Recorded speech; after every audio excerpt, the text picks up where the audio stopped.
Okay, Capricorns, I can't with your energy. I haven't even started the reading yet. I'm meant to be reading for Capricorn energy for September, so excuse me, I'm going to just completely bulldoze the interruption. I'm going to bulldoze the introduction. Somebody could have dyslexia or something where they mix up words. I do have a tendency to do this myself, but it's coming through strongly in your reading. Even like I was struggling to write, so it's somebody, I don't know, I was like writing the wrong letters in the wrong places, so it's giving dyslexia. My dad had dyslexia. I'm not dyslexic, but I do have this thing where it's like my filing system in my brain isn't very tidy, so it's kind of like I go to get a word and I pull the wrong word out. It happens a lot with names. I call people the wrong names all the time, but it's because names of similar length get like filed in the same place in my brain, so I pull the wrong one out, and I it's like I know the person's name, it's just my brain and my mouth are not always connected. So yeah, somebody could have this. I think I've had it in the past for you where it's like somebody could be, they could stutter, or they could be, it's funny because I find Capricorns to be quite eloquent, like quite well spoken. It's kind of like choosing the words carefully, but maybe that's why, right? So it's almost like I'm pretty sure I've got dyspraxia, which I only kind of figured out a few years back, and it's kind of clumsy, so physically clumsy, but it's almost like overcompensating. So as a result of being overly clumsy, I find that I'm actually quite elegant with my movements. Like I can really navigate my space quite well, and I can be like actually overly careful. So it's kind of like I've developed this kind of almost tiptoeing energy rather than this kind of like bull in a china shop energy, because I've kind of overcorrected. So it's giving that. It's giving like when somebody knows they have a weakness, they kind of overdevelop that area and it becomes a strength. So I wonder if this is something, it does feel like quite a Capricorn thing to do, to be like, I need to work on this area, and then actually becoming better than average in it. So it doesn't have to be about words and language. It could, but you are getting something as well with this DD. It's because it's alliteration. So it's like, I was thinking maybe somebody's learning, because you've got learning twice as well. You've got learning and knowledge. So it could be that somebody's learning, like studying language, right? Or studying grammar or something like this. Right, moving swiftly on, because this isn't even what I wanted to talk about. Your energy is coming in so strongly, Caps. I'm getting so many messages for you. And it's funny because I was almost thinking to myself, I just need to start Capricorn's reading with almost like a blank slate, because your energy can be very overwhelming to me. Sometimes I get so many messages that I get kind of confused by it. I almost don't know. I kind of like, sometimes I have to do reading twice because the first reading will just be so all over the place, and then it's kind of like I have to kind of like gather it all together and kind of like redo it. But again, it's happening again, and I haven't even sat down with your energy for very long, and it's just I've got so much in such a short space of time. So you feel like you're the thunder everybody's kind of been talking about. You roll like thunder, right? It's kind of like, oh, he's here, Capricorn's here, she's here. You are coming across as a she in this reading, but take it as it resonates, flip it and reverse it if needs be. So the part of your reading that I want to talk about, because I was sat here going, oh my god, oh my god, oh my god, oh my god, as this was happening. So I haven't even started pulling cards yet. This is just the underlying. This is just from me shuffling, literally just shuffling the cards to get ready to do your reading. And it's talking already. So the last thing on my notes, and I've already got 2.5 pages of notes for you, was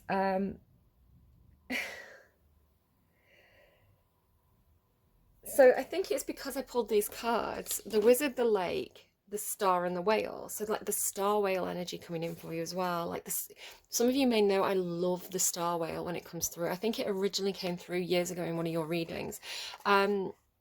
It's a reference for me to from a Doctor Who episode where he basically, the last of humanity is riding on the back of this like giant whale in space. Like the last of, it's basically England, all that's left of humanity is a little piece of England riding on the back of this giant whale.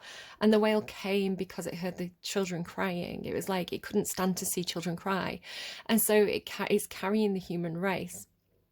And so this beautiful, it's like the last of its kind as well, this beautiful big hearted giant of the sky coming to just do something because it's the right thing to do. It was such a beautiful episode. It's really kind of like stayed with me. So I love star whale energy.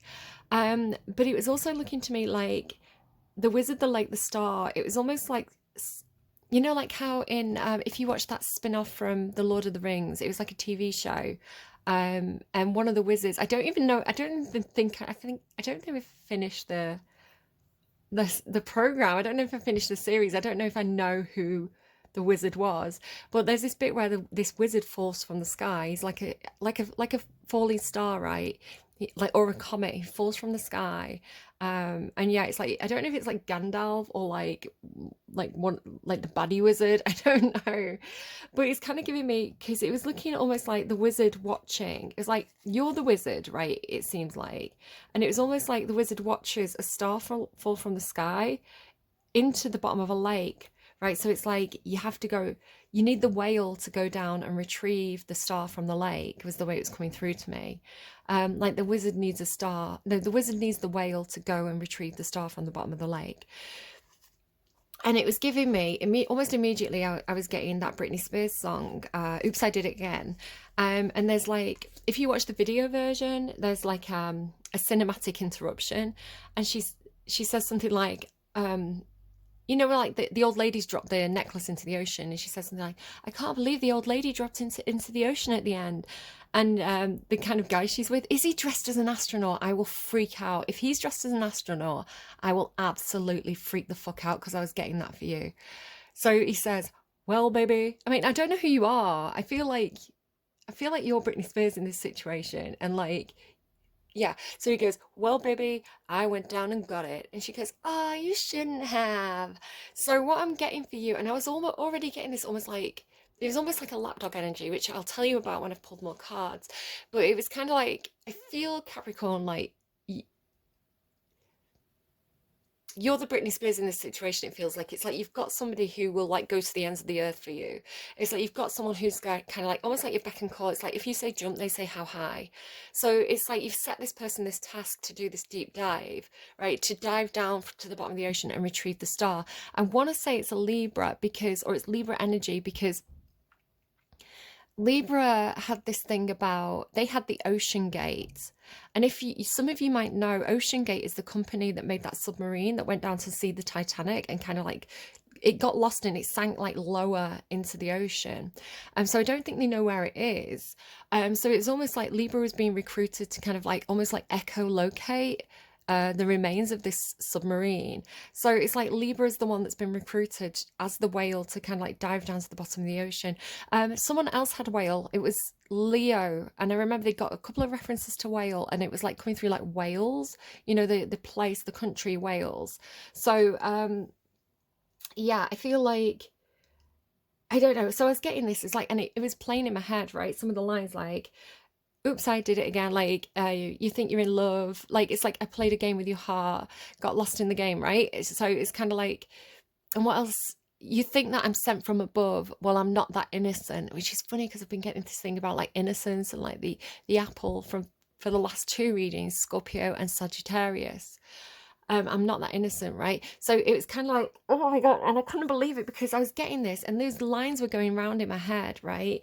And so I was actually kind of sat here like humming and singing some of the lines, and I was like, that I'm sent from above, and I flipped and it was the deep diver, right? So I shuffled and I kind of like went to put the cards down. I was like, oh my God, it's the deep diver. How crazy. It's exactly what because at the point I only had these cards on the table, right? The lake, the star, the wizard, the whale.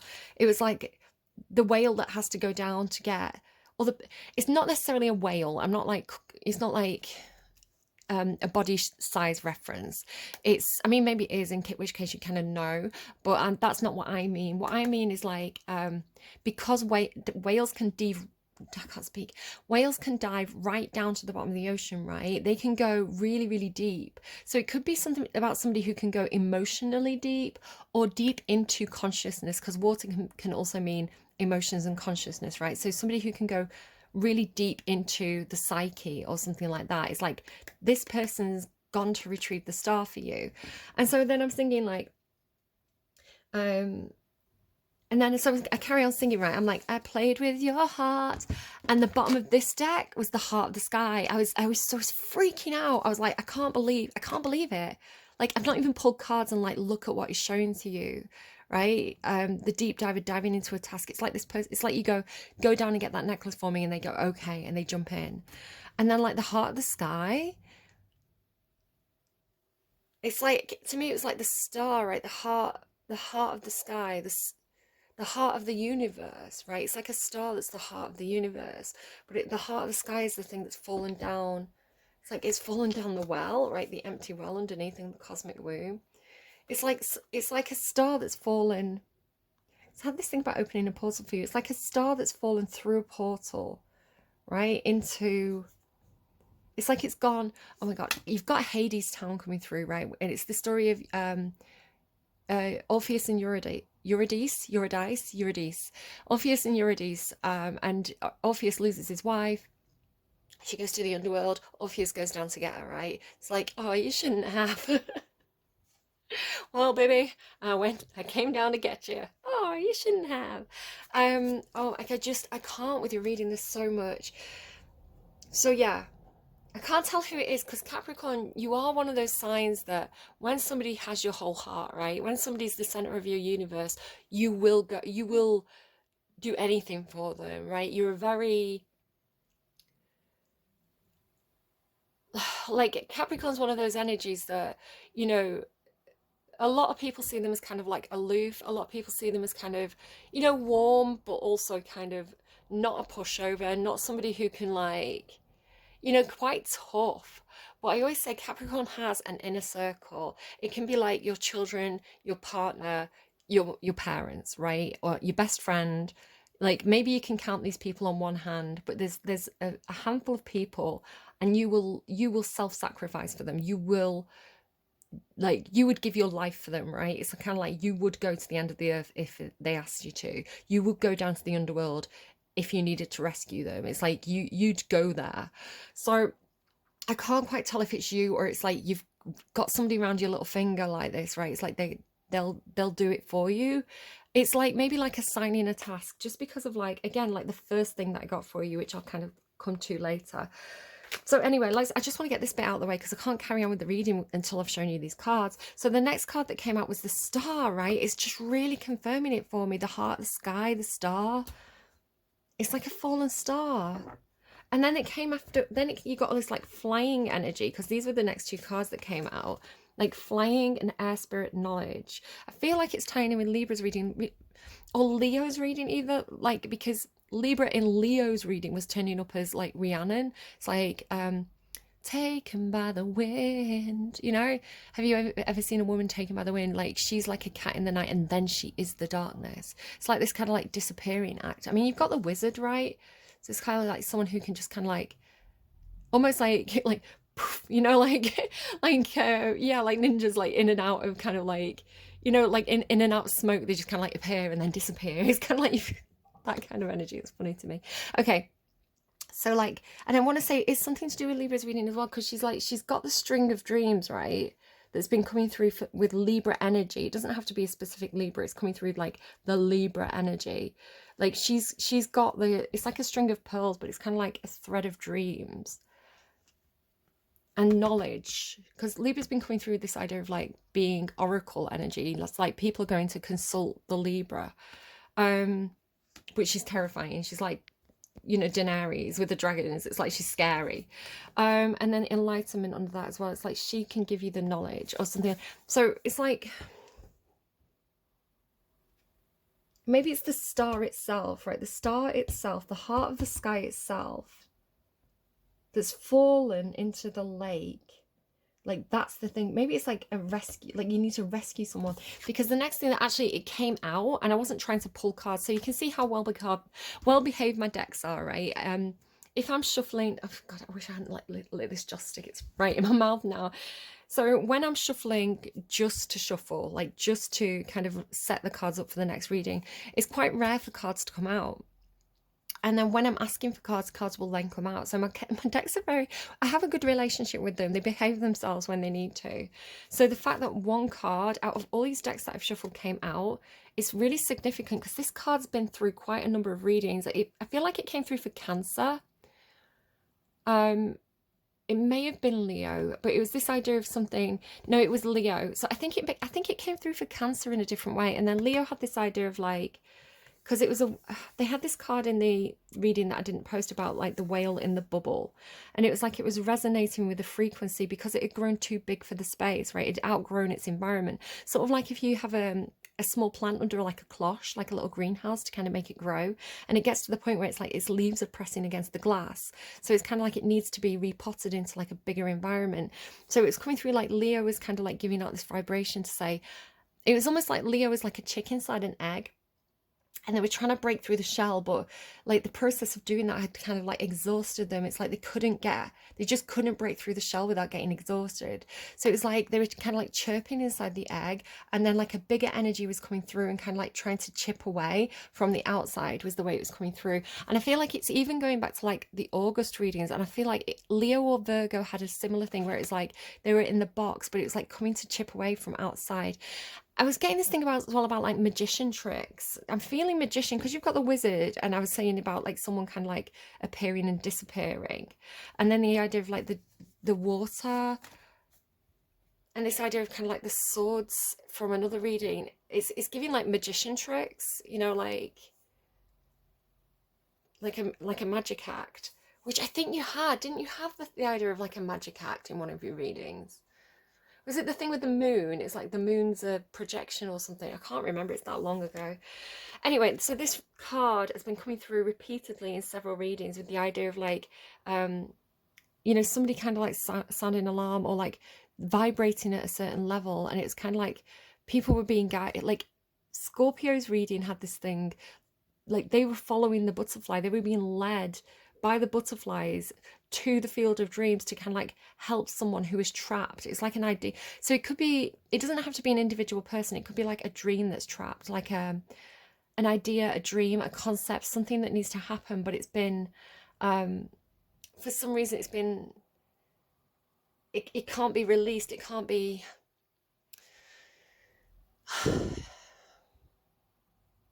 like a big idea, because so it's something like a big idea, like it's almost like keeping the universe inside an egg.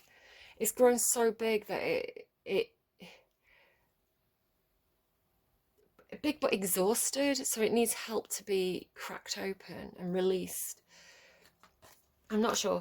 But you also have the Great Mother. So surrender to the mystery, fall into her arms. I'm not quite sure. I'm crowning. I don't know, guys.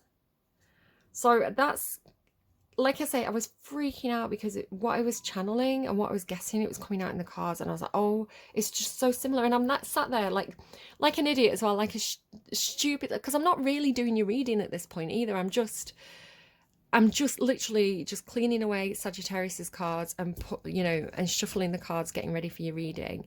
And so I'm just sat there like going, oops, I did it again. Singing away as I'm doing it. And as I'm saying certain words, the cards are coming out, and I'm going, oh my God, it's just, this is the only thing that I had for you. And it was just to help me channel your energy. So yeah, I had to stop. I had to get this on camera. So I'm going to stop now. I have got more intuitive messages to go through, but I want to do your spread. And then I'll tell you the rest. Okay, so I'm gonna go. I will see you again. It's gonna be like an hour for me, but I will see you again in a second, I guess. Wibbly wobbly timey wimey. Bye, guys. Okay, Caps, I'm back. Oh, I realise now that I'm trying to do your reading under the influence of the blue moon. And I know that moon energy has been significant for Capricorns, and I'm like, it just, the timing is funny. And like, I think I said in your last reading, or one of the last two readings, about because it was like we've had 2 full moons this month, so I remember talking about, like, I did the last one around the time of the first full moon. talking about the next full moon, and like it might be important for you, like because it's blue moon energy, so it's kind of unexpected, and you have this unexpected card here. It's kind of the impossible being possible or something like that. So I don't know if you're doing like moon magic. I know other readers have picked up on this for Capricorn as well, and so it's like no wonder your energy's so overwhelming, because I'm doing it like an idiot when it's the full moon. Like it's daytime for me now, but it's still like it's still the full moon somewhere, right? Okay, you're getting this like any dream will do energy. I think there's something about musicals, because I've already mentioned Hades Town. As I was, because I'm kind of getting like Joseph's Technical Dreamcoat over here. And as I was making a note of the song, I abbreviated Jason Donovan, because he's who I remember singing it. I may be wrong, but I abbreviated his name to JD, and JD is a character in Heathers. So there could be something about musical theatre for you. I'm going to move on from that though, for now at least. Oh, what do I want to start with? So the astronaut, that's what I want to start with. I looked it up, the Britney Spears song, Oops, I Did It Again, and he is a fucking astronaut. I'm going crazy, guys. The funny thing is, though, from my own deck, I do have a card that says Deep Sea Astronaut, and it hasn't come out. But I'm getting astronaut energy really strongly. From Sagittarius's reading, Sagittarius had this thing about centrifugal force. It was kind of like, if you're going to create something, say for example like a Ferris wheel, right, you have to put the middle pillar in really, really deep and like strong, because like stuff's going to kind of like spin around it. It's going to kind of like rattle it. So it was talking as well about kind of like, if you ever like, I don't know if you've ever done this with your friends, like you hold hands and you spin, and if one person kind of like stands in the middle, the person on the edge is like spinning really fast. It's kind of like time moves slower from the center than it does on the outside. And you have this Time Master card, which is so funny to me, because I just closed it out with Wibbly Wobbly Timey Wimey, which is this Doctor Who quote, right? I was talking about Doctor Who with the star whale, and now it's kind of like, now we have this kind of like weird time loop thing going on, or this, it's like a portal opening up where time moves differently. You know how like time moves differently in like a black hole, than how it's measured normally. So it's something like that. You always get physics. You always hurt my head with physics, Capricorn. Okay, so the astronaut. Where do I want to go? There's so much. So I'll start with the astronaut stuff that was coming through. So if Sagittarius was the center of this spinning energy, you felt like you were on the outskirts of it. So I was being shown it, and you know, like an astronaut when they're training to go into space, they go on one of those kind of they're like a G-force simulator things. Oh god, this joystick's driving me crazy. So it's kind of like they get spun around on this thing, and it's to simulate like the pressure of going into space.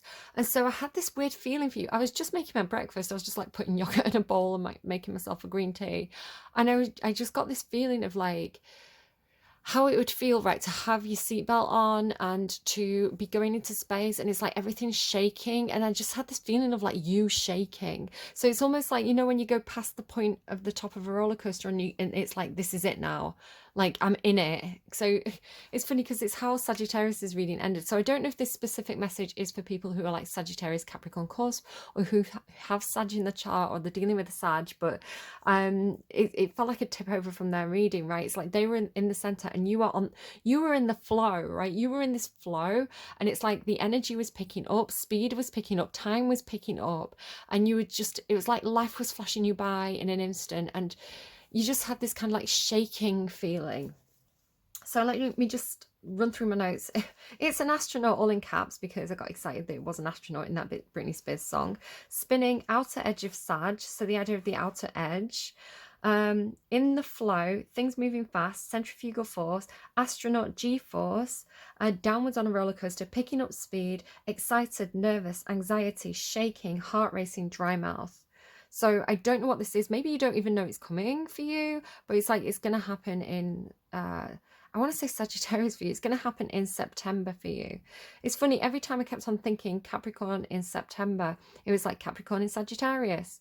And then it was like Capricorn in Saturn. And I couldn't focus on Capricorn in, I can't even say it. Why is it so strange to me? It's like it's blocked. Capricorn in September. The word September is just not coming through. It's really strange. It's like the word itself is blocked. Yeah, I heard the words no going back, and I heard the point of no return, right? So it's kind of like you're in it, right? You're in it now. You're in the flow. It's kind of like once you're in that flow, you've got to go where the flow takes you, kind of thing. With this kind of like shaking energy, the next thing to come through, and it was slightly separated, so whether it's the same thing or not, I had this feeling of like standing over something like this with my hands. It was almost like wringing my hands over something. And it was like I was looking at a baby. So it's that feeling of like, you know, like it was like standing, how do I say it? It's like something that was so perfect you were afraid to touch it. So it's coming through like with the idea of a sleeping baby. Like if a baby's sleeping, it's kind of like you kind of want to hold it, you want to cuddle it, but because it's so cute, right? But at the same time, you don't want to wake it up because nobody wants to wake up a sleeping baby. So it's this kind of like, it's so cute, I just want to squish it, but so it's this kind of like trying to hold back your energy feeling. Dayglo Reflection, Lana Del Rey and Bobby Womack. Womack. So something about Dayglo, maybe you're wearing some neon or Dayglo kind of clothing. There could be something about my kid's up and sneezing. So there could be something about like how light works as well, because I know Scorpio's been coming through with UV light. They've had it in 2 readings. So you know how like UV light is a different wavelength of light, but then like neon's like a specific type of light. I don't know, it's like the way that neon reflects or something. I don't know, it's not my message, it's for you guys, take it or leave it. Hang on. Okay, so yeah, Dayglo Reflection, I don't know, but the way Bobby Womack sings as well, I was picking something up and I feel like it came through for another reading and either I forgot to say it or I forgot to make a note. But I was getting something about, you know, like old, I don't even know what type of song it is. I want to say it's kind of like railroad. It reminds me of like working on the railroad and like kind of like maybe like jazz or soul. It's like a specific, like I'm feeling like maybe like 1920s to 1940s. It's kind of like the original way it came through was, you know, Gold Digger by Kanye West and Jamie Foxx. So it's the way Jamie Foxx sings is I want to do the impression because I love singing it. I don't mean to be offensive. I'm gonna do it. I don't mean to be offensive, but you know, he's like, he'd take your money while I'm in need. Yeah, he a gambling friend indeed. Oh, he a gold digger. Right, I can't do it. It's not my voice, but like I wanted to make sure you knew what I was trying to get to because I don't know the name of that kind of style of singing. It's kind of like jazz or blues, that kind of like hopefully you know what I mean. So that kind of music, that style of music could be something for somebody, especially because like Hades Town, there was a guy that kind of had that kind of sound. It's kind of making me think of like you know, like old New Orleans. It's funny because I mentioned The Princess and the Frog, you know, Tiana in, I think it was Sagittarius's reading. And you know, kind of like they have those kind of like street parades. So it could be something along those lines for you, because again, I was kind of seeing that in Hades Town as well. So Hades Town, I thought it was so significant for you. I feel like I've heard of it. I feel like the name sounds familiar, but I don't think I really knew anything about it. I'm not sure I knew it was a stage show. Now that I know about it, and now I've like looked at the kind of like trailer for it, I am well up for it. I'm like, I want to go and see Hades Town, and I even looked to see if they were touring in the UK or if there was any showings in the UK. And I think they've got one of those like live in cinema things, but I really want to go and see it. And so it's touring America right now. So if you're in America and you're looking for a stage show, it looks really good. Check it out, kind of thing. I'm sad that I can't see it, but it's funny to me because I always think Capricorn, because you've had Pluto in your chart for so long, you've had that kind of like doing that journey to the underworld energy for years now, and so I associate it with your sign, this kind of Eurydice, like going down to, you know, the hero's journey into the underworld. Now look at what you've got. Look what you've got here. Tell me this isn't the story of Orpheus and Eurydice, right? The lower world, that's like Hades energy. That's the underworld, like the farther gate. It's almost like a like bold step forward, but doing it for love, right? I'm getting, I would do anything for love. I mentioned that in somebody else's reading as well. I'll run right into heaven and back. Whoa, whoa. It's like I'll run right into hell and back. It's like this is what I mean. And maybe it's you, or maybe it's somebody that you're connected to, but it's that kind of person who's like, I would go to hell and back for you. You know, it's like Euryphus energy. Euryphus? I should just combine the two words into one. Orpheus and Eurydice, Orpheus energy, kind of like, do you see what I mean? It's like the hero's journey into the underworld, but he did it for love. Oh, he's like so cute. And then just popping those back down. Inspiration down there as well. Ride the wave, soul family, and equality in your underlying, those cards aren't speaking to me too much at the moment, but we'll see if we come back to them. So yeah, it just. And the funny thing is, so again, I've only watched the trailer for Hades Town and like one song, so I only briefly know it. But something that jumped out to me was they were talking about like finding the portal, right? Finding the portal to go. And it's funny because I felt like I was opening a portal for you, but like finding the portal to go down into the underworld, right? Finding the entrance to the underworld, which is kind of looking like that to me, right? The underworld with the farther gates, like where's the entrance? And then like the courage it takes to step into that. So I'm not saying obviously that anyone should kind of like take their life or anything. The point of the Orpheus story is that he's alive and he goes to the underworld and returns and he's still alive, right? It's kind of like it's like an inner journey. It's a journey of consciousness. So this idea of like no going back or the point of no return as well, I kind of like tying it with that. So anyway, they say like they're looking for the portal to go into the underworld, and they say there ain't no compass and there ain't no map. Which is funny to me because it's like Leo and Virgo were all about the compass and the map. Like compass energy was coming through really strong to them, and it's like they were going to Libra, and Libra was kind of like redirecting them and pointing them in the right direction. So it's kind of like, again, it's this idea of like the search for, what's that Baldur's Gate video game? I don't know anything about it. Other than that it's out, people are playing it, and there's a guy that looks like Shredder from the Turtles on the front cover. Like that's literally all I know. But because it's Gate, I'm wondering if it's like something to do with that. But literally, I know nothing about the story. Maybe I'm gonna go. I think I spotted a video by Call Me Kevin, and I really like his video, so I might go and check out his video on it, kind of after the reading. But just so you know, if I'm channeling Baldur's Gate, I don't know. Like again, like I don't know. Ain't no compass, ain't no map. I don't know. And then I wrote the Capricorn play because it just feels like that. Like it feels like it's the whole story of everything you've been going through over the past few years, like Hades Town. I don't know. Okay.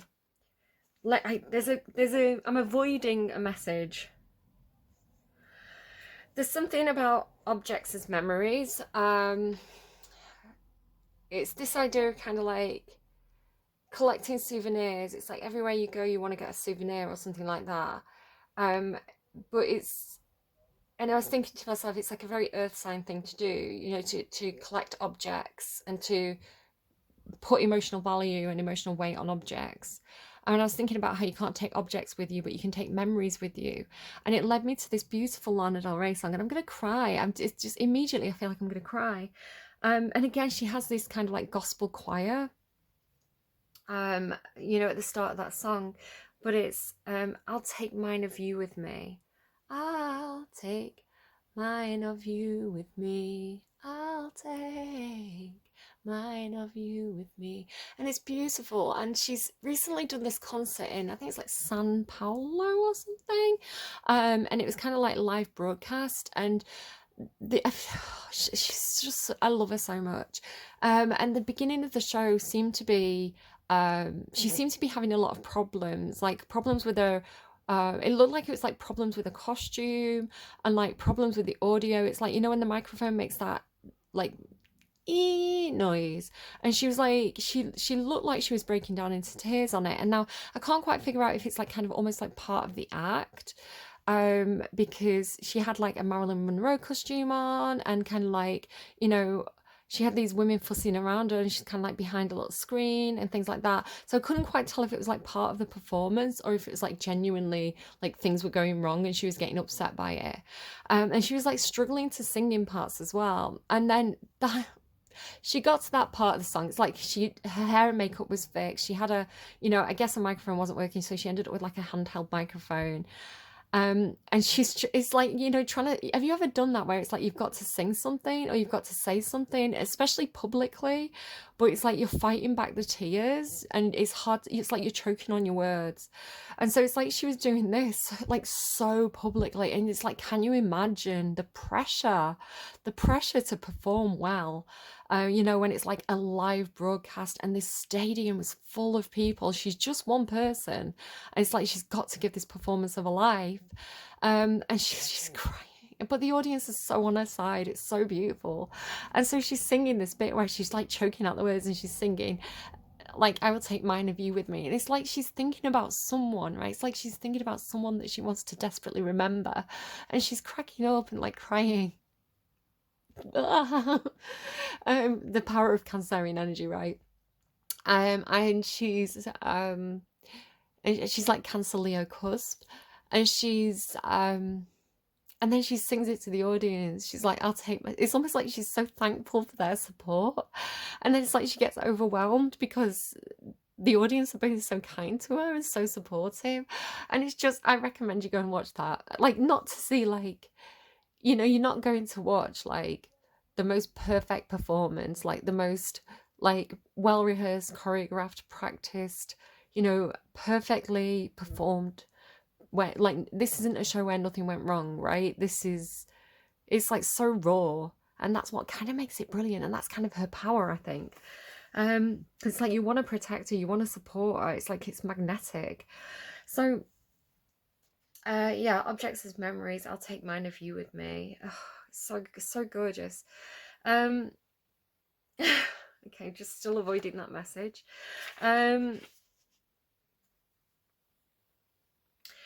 So the song that I randomized for you, so I pulled your cards, randomized you a song, and you got Bad Habit by Sofia Karlberg. Now this Sofia energy keeps on coming through for you, so I don't know if you know somebody called Sofia, maybe you're called Sofia.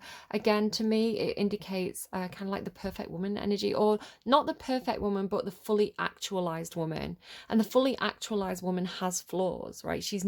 The perfect woman doesn't exist. It's the perfect woman is a concept, right? It's an ideal, it's a fantasy. But the Sofia energy is like the fully actualized female, not just a real woman, but like the concept of what it means to be a woman, which is kind of like warts and all. It's kind of like including the flaws. The flaws are part of the perfection. So I know it came out in your, I want to say it was your You and Me reading, and I think you came out as Sofia, like you're the perfect woman kind of thing, but the fully actualized, like done the shadow work, gorgeous, great job, Capricorn woman. You've also been coming through with a lot of Mother Mary energy. I know that one of your cards, you had the Mother Mary card, and you've got this like Anna, Grandmother of Jesus energy coming through. So do you remember that card? When I was showing you the underlying, there was one and I was like, I don't know what that means. And it's kind of like a grandmothery energy. You've now got another grandmother card, Anna, Grandmother of Jesus. So maybe this is a grandmother that's on the other side for you. But this kind of reference to like Jesus, Mary, Anna now, right? It's like the mother of Jesus, right? I don't know. There's this mother energy coming through for you. Anyway, I'm going to move on. So she says Bad Habit by Sofia Karlberg. I think it's a cover. She says one bite of you will make me whole again. And it was making me think of like the bite of the apple from Scorpio and Sagittarius's reading. I got some kind of weird heart flip then. It was kind of in my solar plexus. So it was like, it wasn't a gut punch and it wasn't like a heart palpitation. It was kind of in between. It was like a flip in my solar plexus. I don't know how to describe it other than that. One bite of you will make me whole again. It's almost like, it's like a piece of you, right? I'll take a piece of you with me. One bite of you will make me whole again. So the idea of like one bite of the apple, like the knowledge, but then the apple's no longer perfect, right? The apple's got a piece missing. So it's coming through this idea of like the apple's biting back. Like you took a bite of the apple and now the apple wants a bite back. You're getting this kind of like dog reference as well, like bite back. One bite of you will make me whole again. Love's a chemical and I want it so bad, right? That came through with oxytocin for, I want to say it was Scorpio, like love as an addiction or love addiction, right? Like chasing that euphoria, chasing the high that love brings. Again, I was talking about like a baby, right? Like when you have a baby, it's like that, all those like the serotonin and the oxytocin and all those good chemicals that kind of make us feel good come out. And there's this urge to kind of like bite the thing. Like, I don't know, it sounds psychopathic when I say it, but a lot of parents will understand, or even just, you see it with pet owners, kind of like, they're kind of like, you get into that feeling of like, I love you so much, I just want to eat you, and you're like biting the fur, you're like, ah, but it's not real bites, right? It's not like actual taking a chunk out of anyone. It's kind of like, oh, I just love you so much, I just want to kind of thing. It's like, it's actually normal. I don't know why it's normal, but it is something that's like, it's like a programmed in thing. It doesn't make any sense. Yeah, love's a chemical, I want it so bad. And there's also a line in that song as well that kind of felt like, I'm going to have to look up the lyrics because it was making me think of your Flights of Angels in the last reading. It's making me think of that quote now. Good night, sweet prince. May flights of angels wing you to your rest. It's from Hamlet. And Interview with a Vampire talking about love bites. Maybe you are giving someone a love bite or they're giving you a love bite. I don't know. I don't like love bites. They make me squeamish. Bad Habit by Sofia Karlberg. Maybe it's by the Cooks originally. Cooks. Lyrics. There we go. Caught in a fever, now you're lucid dreaming. Slowly floating 10 feet off the ground. Can you feel it? Devil's on your shoulder. All the prayers in heaven can't help you now. So it's that line. All the prayers in heaven can't help you now. Caps, I don't know why you feel like that. I don't know why you come to my readings with this like I'm damned energy, like nothing can save me, because what I get for you all the time is like literally like the army of heaven is here, like all the angels fucking love you. Why do you think you're damned? It's the weirdest feeling. It's the weirdest contrast between what you feel and what I am told about you. Turn off the lights, let darkness be your friend, just let me in. No more protecting your innocence now. So I had this whole thing in Scorpio and Sagittarius was reading, and I'm not going to go into it too far. You can go and watch their intuitive messages if you're interested. It was the idea of like the devil thinks there's only two types of women in the world: the bad behaved, curious ones who want to get an education, who want knowledge, kind of thing, who question things, the troublemakers, I guess, and the well behaved, good little girls who are like stupid but easily manipulated. And it's like the devil actually preferred the ones that didn't eat the apple, because the ones that did eat the apple immediately saw his corruption, right? They knew his game, right? It's like game over, I know what you're up to. But in eating the apple, they'd already kind of like condemned themselves to hell, kind of thing. But the girl who kind of like said no to the apple, the devil liked the game of like trying to corrupt her or trying to manipulate her. It's like because she didn't see him coming, right? She didn't know, she didn't have the concept of all these evils in the world, so she was exploitable, which is kind of gross, right? But that's the devil energy for you, right? Ugh. We've all seen it. We all know we all know it exists, guys. But then it was like God was playing a trick on the devil. It was like God was messing with the devil's head, and it's like, do you know what? I'm gonna create a third type of woman, and this one can bite the apple and get sweeter. It's like she bites the apple and she gets more innocent. Like the more knowledge that she gains, the nicer she gets, right? And the better behaved and the more angelic she becomes. And it was like catnip to the devil. It's like it was driving him crazy, right? It's like this paradox just he couldn't, because to him he's like, there's two types of girls, right? And like he had his game, he had his game plan, and then his third one came along, and it's like beat the devil at his own game or something like that. So take it as a resonates. You're the devil in the tarot. I don't know. And now we're gonna get into something a little bit messy. Caps. I was getting something for you and I forgot to look it up, so you're going to have to fact check this.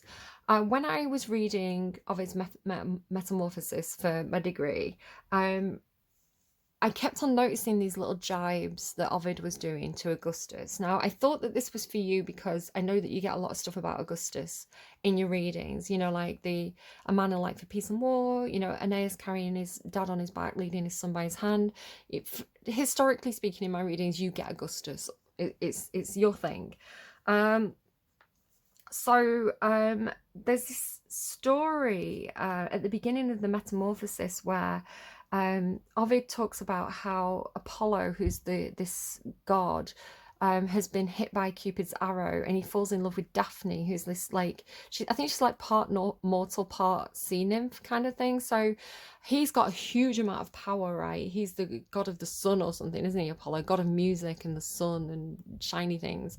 And she's just this normal kind of nymph girl.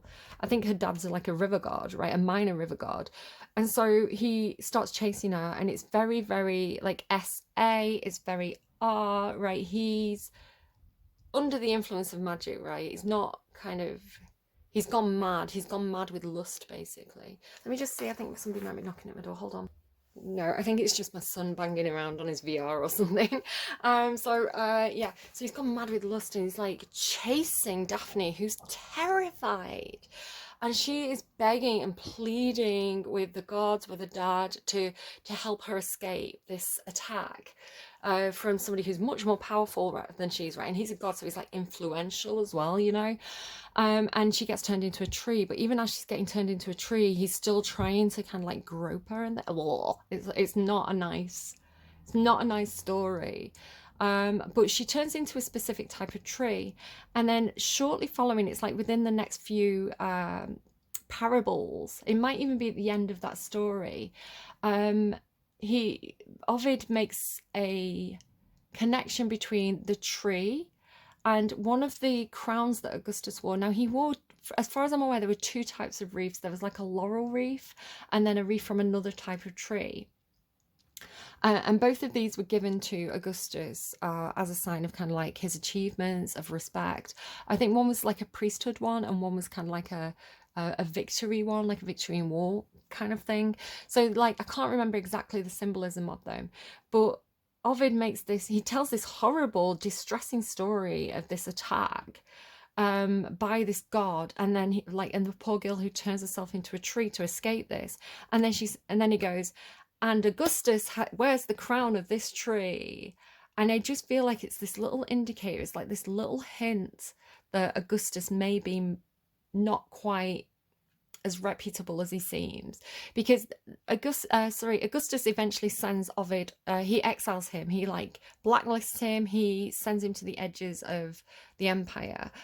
So Ovid's clearly done something to upset the emperor, but we don't really know exactly what.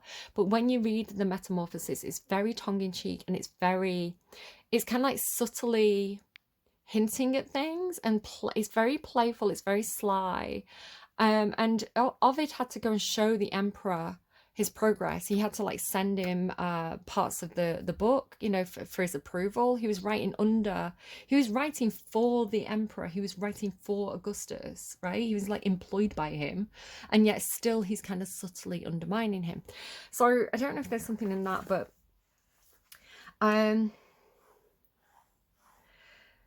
what I was getting for this, Caps, if you suspect something, and maybe it's like a superior, maybe it's somebody like an authority figure, if you suspect that somebody's done something, especially like SAR, or like somebody's not really, like they haven't got integrity kind of thing, like you think maybe they're a little bit of a threat, if you just imply it, right? If you just hint, if you just make a subtle suggestion, if you just imply it, whoever this dog energy is for you, you know, this person who's like going to dive down to the bottom of the ocean to retrieve the necklace for you, it's like this one will, it's like they'll pick up the scent, like even if you just vaguely suggest, vaguely hint, right, in a way that's not going to, because it's kind of like if you outright accuse somebody without evidence, you're going to get fired, right?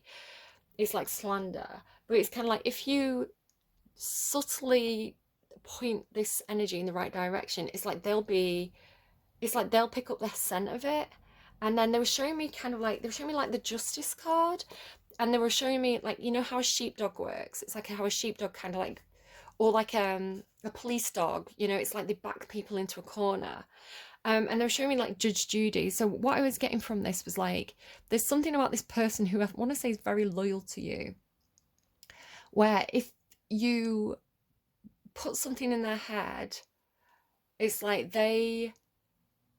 because they're showing me like the sheepdog, you know, like it's like they will move from side to side to back this person into a corner. It's almost like they'll strategically start like playing Cluedo, right? It's like you play Cluedo and you kind of like rule things out. So it's like something about the way this person questions.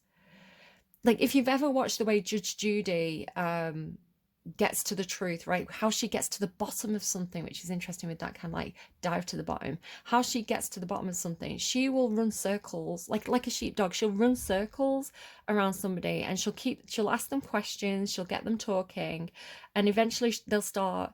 Because the thing with a liar is they'll always trip themselves up eventually, right? They'll always catch themselves out, and all you need to do is get them talking. And so, and then they'll start to contradict themselves, right? And then the story will fall down. So it's kind of like very lawyer. And again, it's kind of like that Libra energy, like the justice card, but also kind of like Scorpio. So what I was getting from this was like, it could be, and now this is a generation of people. I was specifically getting like people with a Pluto in Libra placement. Now, this is going to be a big number of people. It's going to be like a generation of people. So it could be talking about a collective thing. It could be that sort of thing of like, if someone points their finger up, you know, say like a celebrity hints something about another celebrity, it's like the fan base is on it, right? And they will dredge up old interviews, they'll dredge up old kind of like news reports, they'll look at old footage of the way that, and they will analyze the crap out of it. And yes, maybe some people will jump to conclusions, but it's like the idea of like the evidence will get dredged up just because you've vaguely hinted at something.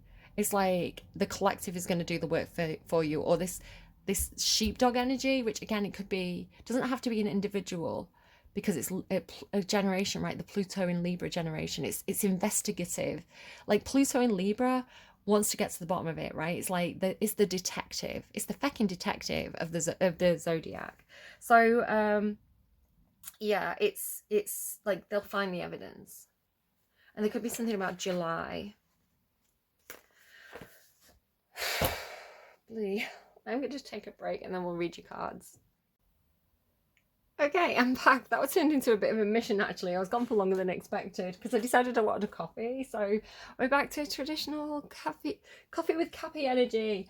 And then I tried to make my son a cup of tea, and the milk had turned into cream, which is funny because I was talking about that with like the centrifugal force thing.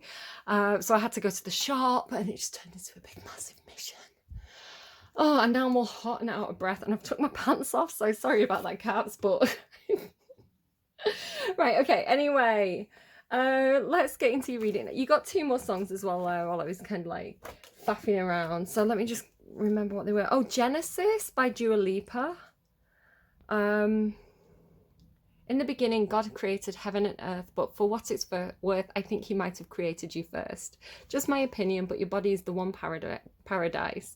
Yeah, so it's really cute. And then she says, you know, I'll roar like a lion for you. So again, it's this energy of kind of like, I will dive, you know, I will do this for you, I will do that for you, I'll roar like a lion for you. So I don't know. And then you got Counting Crows, Accidentally in Love. So I don't know if you, Cappies, did someone melt that cold hard heart of yours? Did someone get in? You do have this heart home. Oh, it might be time. You might have done the healing, you might be ready. Okay, the other funny thing that happened, I actually love when this happens. You know how I was talking about Pluto in Libra being like a dog with a bone, like they will they will deep dive to the bottom of something and figure it out. As soon as I finished the reading, I had a message on my phone. It was like a notification, and it was one of my Libra friends, and she was saying the exact same thing. And she's got Scorpio placements, and she was saying like talking about something else altogether, but she was like, oh, I will kind of like, she was saying exactly that, and I was like, that's so funny, I was just talking about that. And I was so yeah, that could definitely be something for somebody. I need to drink my coffee. I'm really excited suddenly. I don't know, there's real buzz around your reading. I do wonder, and there's something about that Counting Crows song where it's like, it says something about spinning around, like spinning each other around. And I was like, is Capricorn in love with a Sagittarius? Is that what's happening? It's just had this idea of like spinning each other around and being like, we're in love. Okay. Having said that, you've definitely got something going. I mean, it could be like different situations with different people, right? Because you're showing up as the Wizard of the Woods. And how did I know? How did I know it was going to be you? I just had a feeling, guys. I might be psychic, but I had a feeling it was you. So in Leo's reading, they had this thing about they need to consult with the wise ones. They need to consult with the Wizard of the Woods and the Ice Queen. And it was like these two old people. And it's like a lot of people have been going to consult the Ice Queen. Like she's been sending people in all sorts of directions, right? Maybe it's like a chasing the tails energy. Maybe she's been sending on people on a wild goose chase. I need to cough again. Hang on. Yeah, I'm sorry, I'm recovering from a cold, so I'm all smelly cat. So sorry, it's now starting to like tickle my throat. So yeah, and then you're the Wizard of the Woods, you're the shaman, you're the magic guy. And it's funny because you did come out with like the magician, was it? Or the wizard? Yeah, the wizard on the underlying. So don't worry too much about your gender. Women can be wizards too, right? Some of us are Hermione Grangers. Hermione Granger's like the wizard in the Queen of Swords all wrapped up in one. She's got that knowledge, right? She's got the intelligence. So the Wizard in the Woods with this message of focus. Now it did come through in Sagittarius's reading when they consulted the oracle of the woman, whoever that was. Or I mean, it could be you, right? They were consulting maybe multiple oracles. You know, the message was you will have success, but you need to focus. So there could be something about focus and attention, because like I keep stopping and starting your reading and like running off to do other things. So, excuse me, there could be something about like narrowing your focus to a specific thing, or like really focusing on like the deep dive on the task at hand. Like don't get too scattered with this. So we used to talk about this when I used to work in retail, the idea of like width and depth. So sometimes we'd get a certain line in and we'd get a lot of depth of it, but not a lot of width. And so what that meant was, that's what she said. Sometimes what it meant was like, say we had a new vest top in. So we had this, like Kate Moss was wearing these vest tops and they became like a really massive trend because they were just like a really simple vest top. They look good underneath things. They look good on their own with a pair of skinny jeans. It's like everyone went crazy for these vest tops. So it's like, you know, some stores would get white, black, and like maybe a couple of colors, but they get depth of it, right? They get a lot of stock of it just in those colors. Where bigger stores could take a lot of width. So bigger stores could take a lot of width and depth. And depth. So it's kind of like they would get a bigger range of color options because they had more storage space, they had more floor space, they sold things more quickly. So it's kind of like more supply and demand, and they could take like more of a big range, right, of that item.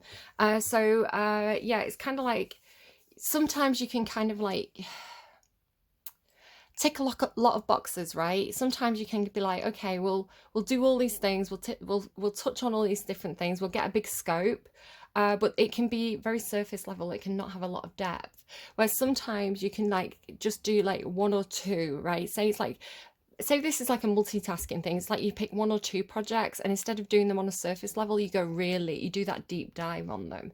But again, Capricorns tend to be boss energy. You tend to have a team of people around you. So it could be about assigning things. It's kind of like, this is something we go deep on. I'm assigning this task to you, right? To somebody who you know is loyal and dedicated and you know they're going to focus on it and do it well.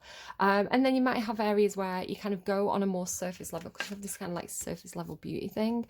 So, you know, is there seems to be a message here about it's okay for some things to be aesthetically pleasing. It's like it is important to get the aesthetics on something right, because it's sometimes you could have something and it could be great, right?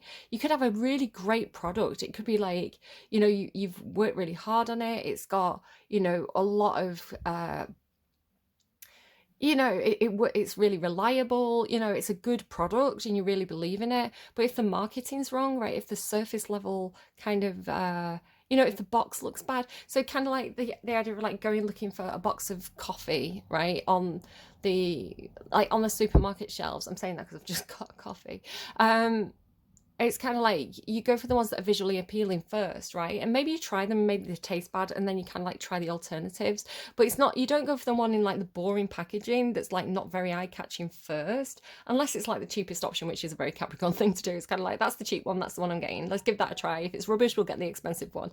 Yeah, I don't know. It could be something like that. Anyway, focus, Wizard of the Woods. Let's focus on your reading. With the Ace of Earth. Now, this really did just confirm for me. It felt like this visually was confirming for me. No, this is the character that came through in Leo's reading, right? Because they came through as this kind of they came through as kind of having like the Patronus of a stag. It's like the Rhiannon energy, the Queen energy had the Patronus of a unicorn. You've got the Patronus of a stag, right? Which I know the stag comes through for you a lot. So I couldn't quite work out if this was your energy. I do feel like it's just confirming for me, like, oh no, this is the character that came through in Leo's reading. But it could also be like you encountering this. So I couldn't quite work out because the Ace of Earth is normally like some kind of offer, right? It's kind of like, here's a job offer, here's a gift. I'm going to teach you this skill, even it's something practical. But I couldn't work out if it was something being offered to you or if you were offering something to someone else. Now, then you have this other energy popping in. And again, it could just be a side of yourself. It could be your transformation. I don't know. You could be having gender reassignment surgery, right? I don't know why that's funny to me. But it's not funny. I don't know why I laughed is what I'm saying. I think it's just because it's such a big transformation, right? It's like it's like you wouldn't know that they were the same person if that's the case. Like there's such a vast difference between them. But I want to say you're offering transformation to this other. It is coming through with Libra energy because Libra had this thing of like, if you could do anything, if you knew you'd be supported, and you could have your dream come true, what would you wish for? And it was like they wanted change, right? They wanted things to transform. They wanted movement. They wanted something different. So I do think because you've got the butterfly spirit with transformation, which looks like Libra energy to me, right? Libra or Taurus, this kind of Venus coming out of the ocean energy. And this is followed by heart, home, compassion. It does feel like Venus energy. So again, it doesn't have to be one of those signs. It doesn't have to be Libra, Taurus. It could just be...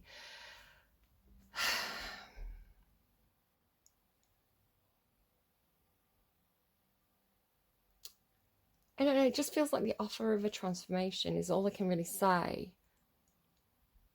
But with heart, home, compassion, I want to say there's something about this that really speaks to your heart. It's right. It's like warming your heart up. Which is a good thing, Caps. Don't be scared of it. It's okay. It's okay to love again. Not everybody's gonna hurt you. Capricorns. So it's kind of like it's something that's kind of like making your heart chakra glow. It's like it feels warm, right? Especially like it's followed by this. I mean, there may be something. It's hard to read. It's really. I do find your energy very, very hard to read sometimes. It's like I'm never quite sure exactly what the message is that I'm meant to talk about, but if I just talk, hopefully it'll make sense to you. So with heart, home, and compassion, and you see the butterfly as well here. It's funny because Scorpio was like being led to this person who felt trapped to like get them out of the shell, and it was kind of like the butterfly was leading them to them. And then it's almost like here's like the shell opens and this one steps out, right? So it's kind of like, you know, someone has the renewal or they go into a new phase or something like that. So Anna, the grandmother of Jesus, this mothering energy comes through for you so often. Again, whether it's like Mother Mary, you know, this grandmother energy. There's this real maternal energy that comes through in your readings. And I want to say it's somebody around you. It's like you're surrounded by this maternal energy. It could even be your own maternal instincts. Now, I'm assuming you're a guy, because it's funny because I was calling you Britney Spears before, but now I'm assuming that you're this guy, right? So again, flip the gender as needs be, but it feels a little bit like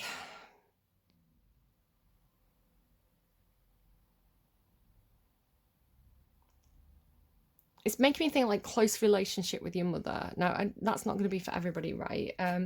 It's there's something about it that's making me think of my dad and his relationship with my grandma, right? My nana. And they weren't Capricorn, they were Leo and Virgo. But he kind of looks a little bit like my dad there, you know, kind of, he was around that same age. And he had this like little boy lost energy to him. He always seemed like he was a big child in a way. And so when Nana passed, it's like he really looked after her.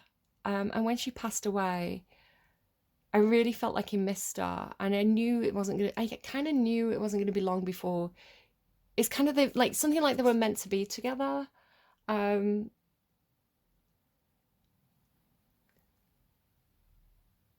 Like,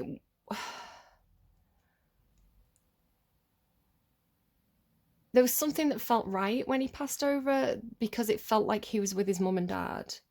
Um, you know, I wasn't sad that he was leaving me. I was happy that he was going to be with his mum and dad. I mean, I was sad that he was leaving me, but it was the happiness that he was getting to join his mum again, like outweighed it, something like that. So it's making me think of that, right? Like, I think you had something about this in your last reading. It could have been Aquarius though. Something about like, um, was it Aquarius? God, I'm finding it hard to pull this message in. Something about like somebody who really respected women, right? Who really respected their own mother. You know, who had a lot of gratitude to their mother because, you know, they raised them properly, something like that. And again, that doesn't have to be your story, but it could be something like something that comes into play in September. Again, this could be like somebody that you're dealing with who had a really close relationship to their mother. It could be your parent, right? Your parent, and their relationship to their mother.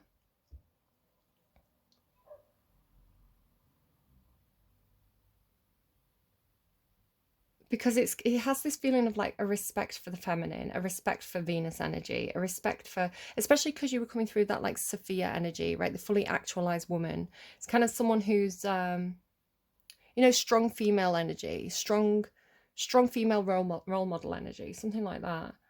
Okay, so heart, home, and compassion. With this offer, perhaps of some kind of connection, it's like maybe you're offering to pay for someone's Wi-Fi. Maybe it's like, Grandma, I need to be able to talk to you on WhatsApp. I'm gonna pay for your Wi-Fi bill. Like, look, I'm gonna get you hooked up to the internet. Could be something like that, right? It feels like a very Capricorn thing to do. It's like that's Capricorn showing up for the family. Like, look, I'm gonna sort it out. I'm gonna get it installed for you. I'm gonna pay the bill each month. You know, I just want to make sure you're okay. I want to be able to contact you. It feels very Capricorn. So like connection, the biome, and wildness, electricity. So it could even be like you're sorting out someone's electricity bill, or like paying your electricity bills online, or because it's like the biome. And I've had this thing about like being very eco-friendly. It could be something about helping with some kind of project to replace fossil fuels with like wind turbines, you know, something like energy generation, electricity generation, internet, because the will can be internet, connectivity, something like that, right? You know, it could even be something like, okay, Grandma, I don't want you to be cold through winter. I don't want you to have to worry about you know, whether or not you can afford to turn the heating on. So look, I'm gonna pay your bills in advance. I'm gonna put like £1,000 into your meter or something like that. So it's like you don't have to worry about being warm throughout winter. It's like that is covered. You know, if you get cold, you turn your electricity on, you know, something like that. It could also be something about, because Libra had this thing in their reading about like something waking them up inside. It was like you know, like a match being lit. a fire being lit inside them. And so it's kind of almost this Eight of Wands kind of like woomph energy of kind of this sudden wake up, this sudden, like suddenly feeling energized and ready to go. It was almost something like something that ignited them, right? Wildness, and maybe igniting something wild inside them, like, I don't know, because they had a very similar card, like it's very similar pose, and just with it being with this butterfly spirit. Yeah, I'm struggling a bit here. You have trust the niggle. So you've got seeding the light, laying foundations, and divine plan here. So it's like a sudden heart activation. The way I'm seeing it is kind of like, because this card is followed with these like Little Women, right? Maybe it's something to do with Little Women, the book or movie. Can you see it's like this girl in the purple robe? It's like one of the, almost like the disciples of the grandmother of Jesus. And then it says seeding the light. So, and she's kind of like shining this light. It's gonna be like shine, shine, shine a light, shine, shine, shine, shine, shine. It's from Heather's. So it's kind of like she's shining this love, right? She's shining her heart. She's shining this heart energy down to the world, right?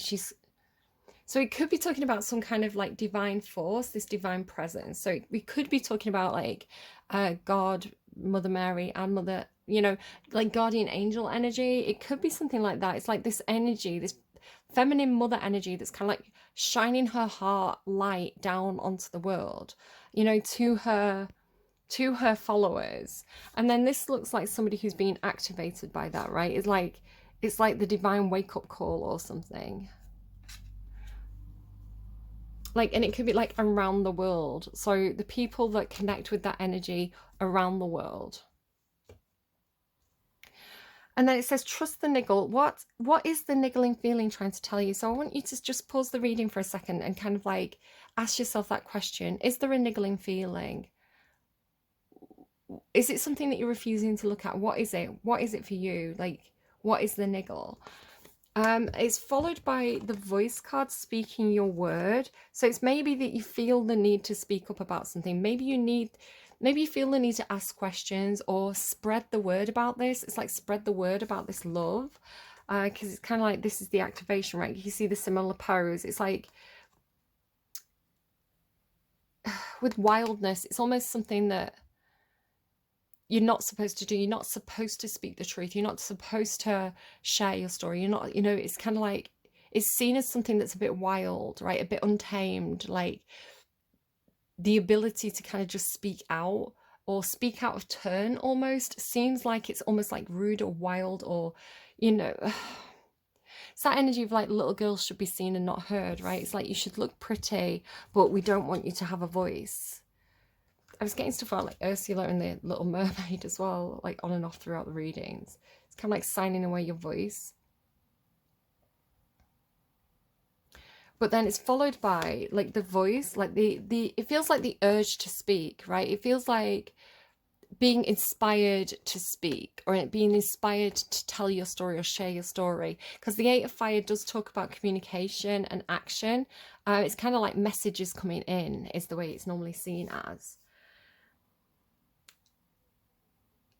You also have patience and gratitude. Now, I want to say there's something about your energy. So again, you feel like, I can't quite get a grip on who you are in this reading. It could be that you're utilizing different parts of yourself, right? So you're using maybe the voice of your own grandfather. What would granddad have said? The voice of your grandmother. how would my grandmother handle this situation? You know, with grace, with, you know, authority. Is there a place for beauty in the world, or does everything have to be practical? So it could be, again, it's kind of like all these different aspects of yourself, kind of understanding that they're all different voices that you can draw upon and that you can use and utilize. So it feels something like in this moment where possibly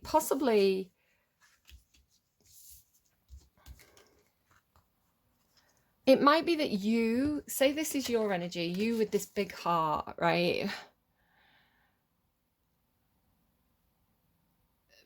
you could be inspiring people to share their voice or speak their truth or tell their story, right? It's like you maybe you feel like a comfortable presence. Maybe you feel like you're a safe space. You know, people feel like they can talk to you. Like they don't feel judged. Um they feel comfortable in your presence, like they can tell you their truth, they can speak their word. Because I want to say you handle it nicely, you handle it with gratitude and patience, you know, because sometimes people can say things and it rubs you at the wrong way, or sometimes people can tell you things that you don't want to hear, and sometimes people can be seen as a little bit, you know, like speaking out of turn, or speaking inappropriately, something like that. So what's the niggling feeling trying to tell you? It's like something's trying to tell you something, or someone's trying to tell you something. So it's like, make time to listen to them. Like, don't ignore them.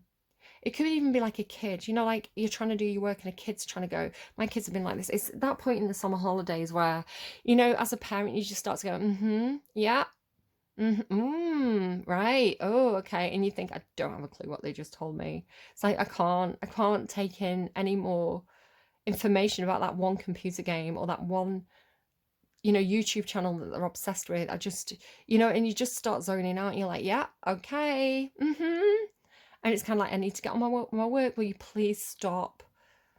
And it's kind of like, you love your kids, and you know, normally you're so excited to, you know, it's so rewarding to see them excited about something, but it does get to that point in the school holidays where you're like, God, just go outside, find something else to do, like. But again, it's kind of like gratitude and patience. So it's kind of like being very patient, letting them, you know, giving them your full attention for 5 minutes and being like, okay, you've got 5 minutes, go. What do you want to tell me? Be succinct. I've got to get on with my work, kind of thing. You know, it's kind of like not just being like not really listening, but actually giving them your full attention, but only for a short space of time, kind of thing. And then it's like, okay, I love how enthusiastic you are about that. I love that you're enjoying that so much. I've got to get on with my work now, but thank you for sharing that with me. Go away.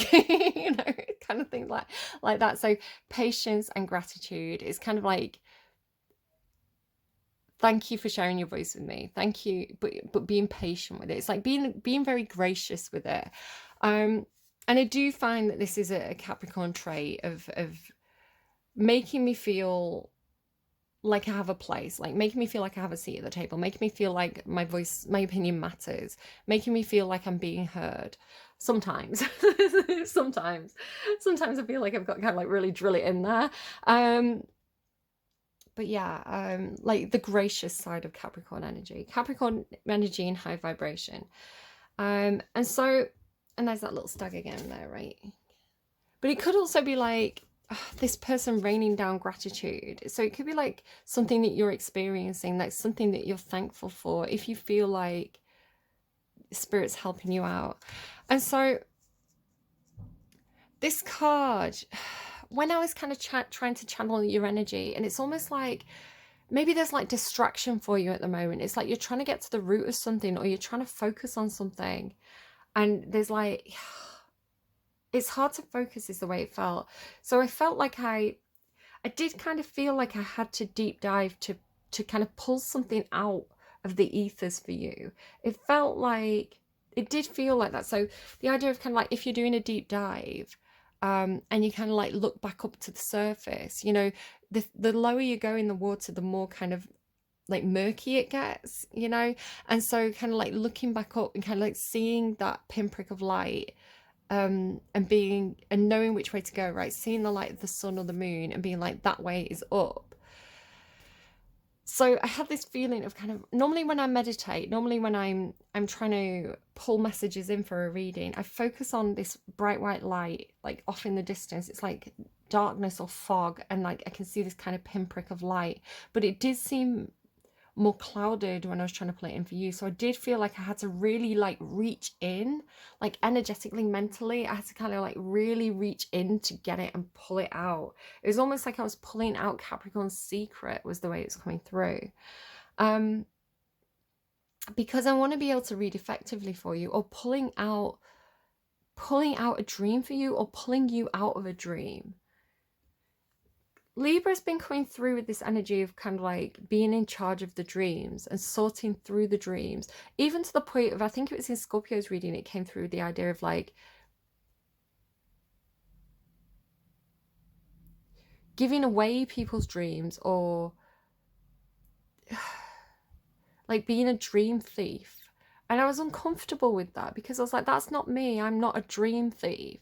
And after the reading, my eldest said to me, oh, but you are, right? Because I'd done a reading, and it was an off-camera reading, and I was kind of explaining to them what I'd kind of picked up, and they said, that's my character, that's my universe. They were like, yeah, that's a story that I've been writing as like a background to this character I've been creating. And they were saying like everything about it, like literally it's like you've plucked an idea out of my head, right? So it's like you have stolen this idea from me, but not intentionally. I was reading for myself, but I think there was a message in that, because I was trying to read for myself with my child in the room. And so the message that came through was, no, you are psychic. You do have the ability to kind of reach into other people's minds and pull out information. Like, this is something that you can tap into. So maybe it's something about using your power wisely for me. But again, I'm trying to serve, right? I'm trying to be helpful. I'm not trying to steal people's ideas or steal people's dreams. That's not my intention at all. But I am trying to point people in the right direction, or maybe even confirm that their dreams are a good idea, or show them that abilities exist, show them that being psychic is a real thing that's possible. Showing them that there's something in the, something exists after we die. I don't know why, because again, I never asked for this. It's something that I was given, right? And it's something that I feel like, okay, I've been given this ability, or this ability woke up in me. Maybe I should serve with it, right? Maybe this is what I'm supposed to do with it. Because it's not like I was given a guidebook, right? I had to kind of figure this out by myself. So I do worry a lot about how people receive my readings, which are done with the intention of serving, of helping, of giving people clarity. And I don't want to be the dream thief. But at the same time, I did feel like I was almost trying to, in that moment of meditation, I did almost feel like this deep dive, which I feel like you're asking me to do. It's like you're asking me to retrieve a memory for you, or you're asking me to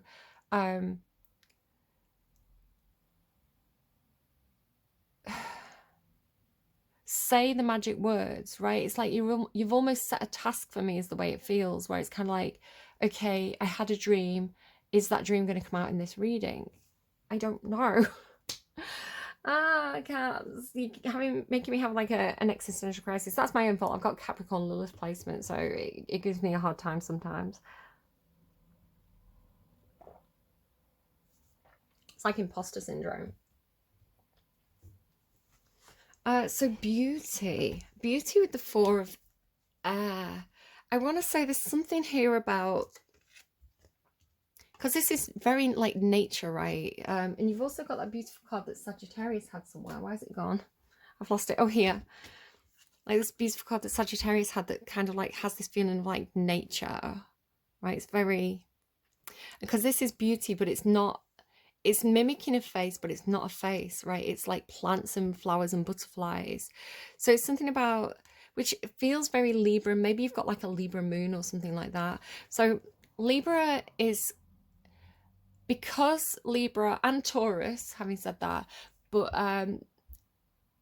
because Venus energy rules beauty, art, fashion, attractive physique, Libra especially is known to be all about aesthetics. Taurus is a little bit more like, because they're an earth sign, it's a bit more like practical pleasure. So for Taurus, it comes through more like eating a really tasty meal, or sex, or I don't know, I felt like I needed to get wet sex. I feel like it's the unspoken thing that we all do, most of us do. So it's kind of like, and then Libra's more about ideas, right? Concepts, art, imagery. So you normally find like the Instagram of a Libra is normally very, very pretty. Mine's a bit of a mess. Don't look at mine. But yeah, it's kind of like um it's like seeing beauty in nature. It's making me think of that scene. Have you ever watched and it's about the devil as well. Liz Hurley plays the devil, Bedazzled with Brendan Fraser. Brendan Fraser came up in Sagittarius's reading, I think it was. Or it could have been Leo's. It could have been Leo's reading that I didn't post actually. But there's this scene where he's kind of like very sensitive, and every time he looks at the sunset, he cries. So it's kind of that kind of thing. It's because it's with this healing energy, right? The Four of Air is something about how important, and this is something Libra knows, how important it is to have something to be aesthetically pleasing, right? It's fine. It can be practical. Like, it's great if it works well, right? It's great if, you know, the core of something is like spot on. But it's what I was saying about the coffee. It's like, but if it's not visually appealing, it's like the full package or something, or packaging is the way it's coming through, because it's like this surface level, but it's healing. So it's kind of like the idea of, like, you know, like how a rainbow is this symbol of healing, or a star is a symbol of healing. It's because beauty speaks to the soul. Beauty has no other purpose than to make us feel something, right? Beauty, but beauty does have a purpose. That is its purpose. It's beautiful for the sake of being beautiful. It's making me think of that Wolf Alice song, "Wasting time is not wasted time." It's enough. It's enough just to be beautiful and nothing else. Like, there's a place for that in the world. Because it's healing, because it heals our soul, something like that. So it's that feeling of kind of like, have you ever had a walk in the woods and it's just so beautiful, right? It's like the sun's like, excuse me, the sun's peeking through the trees a certain way. It's like glimmering on the surface of the stream. You know, there's little animals running around the woods, and it's like you feel like there's a connection to God in that, like, or a connection to Mother Nature. It's like suddenly you feel like there's something that exists beyond our mortal experience, and it's nature and things being beautiful that does that to us. And a lot of the time with the Time Master as well, a lot of the time we're so focused on being like task orientated, or getting the job done, or distracted by like the things that we need to do, that we don't take the time to just sit down and look at something beautiful, like the full moon, right? Just sitting down and seeing the moon in all its splendor. And I think it's like a super moon as well. I think it's like massive, this moon. I haven't actually seen it, so I need to try and see it tonight. But you know, and it like it moving something in you, and it maybe bringing like a tear to your eye, because it's almost like gives you this sense of awe. The Time Master, young and beautiful as well, like something about like that song that came through for Sagittarius, "Will you still love me when I'm no longer young and beautiful?" There's something about, it's not exactly beauty in the eye of the beholder. It's like being able to see the world through someone else's eyes, I want to say, especially with this here as well.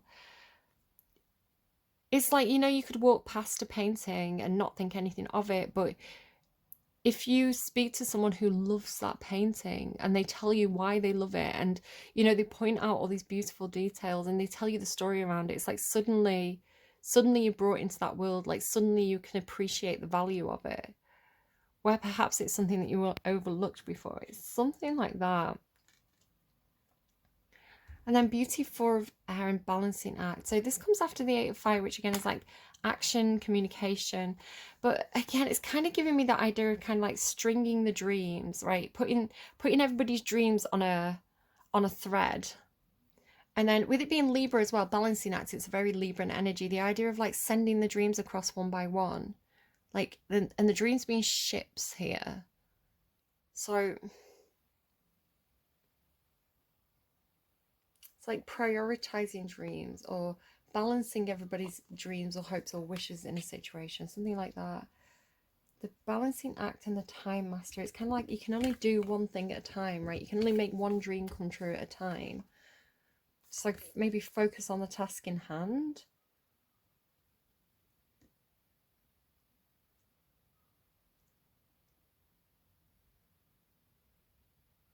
And there's something about like being in tune with, like being in tune with nature. It's almost like, you know, the grandmother from Moana, you know, being able to tap into that goddess, like Gaia energy, especially with like the biome, like tapping into Gaia energy, to nature, and like communing with the nature spirits, something like that. Like seeing the blessings in nature, seeing the blessings in how maybe it's like the fine balance of an ecosystem that was coming up for someone as well, like how everything in nature is like perfectly balanced. And there's something about almost like when you sit very still, or Sagittarius had this card and it always comes through for them, like their ability to kind of like, you know, attract animals almost. So I was talking about how my eldest has a bit of an affinity with like dogs. They you know, she can walk past, they can walk past a dog, you know, it can be on the other side of the street and it'll look at her like, I want to go and play with that one. Or like, you know, a dog can be, she could go over to like the most aggressive looking, kind of like scary big dog, and within 30 seconds it will be a pile of mush. It'll be like on its back, like lay in her lap, kind of like, it just turns to like the softest puppy ever, because she's got this ability to kind of like Dr. Dolittle, like energetically speak to the animals. It's like they just know that she's the one that they can go and, you know, cuddle. She's the one that will play with them. It's like there's something like a look about her, something like that. So there's something about kind of like calling in the nature spirits, like or sitting very still, sitting very quietly and letting them come to you. You know, being safe, like giving out a safe aura so that they will approach you. Sort of that thing about, you know, a lot of the time with cats, if you get like a new cat in the house, you know, the ones that love the cat, that really need the cat's affection, you know, the ones that kind of like are going, come over here, come over here. You know, the cat will often ignore, or they'll skirt around the room and avoid those people. But it's kind of like the one that's just, you know, it's normally the dad as well. Like the dad will just be sat there watching telly, not even looking at the cat. And the cat will, the next thing you know, the cat's in that person's lap purring. And it's something about like,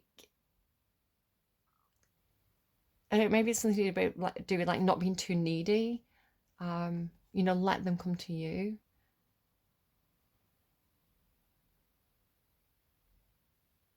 Abundance and creation water. So there was something as well coming through in some of the readings about, and it was Libra's reading again, this is why they were going to consult with the Libra.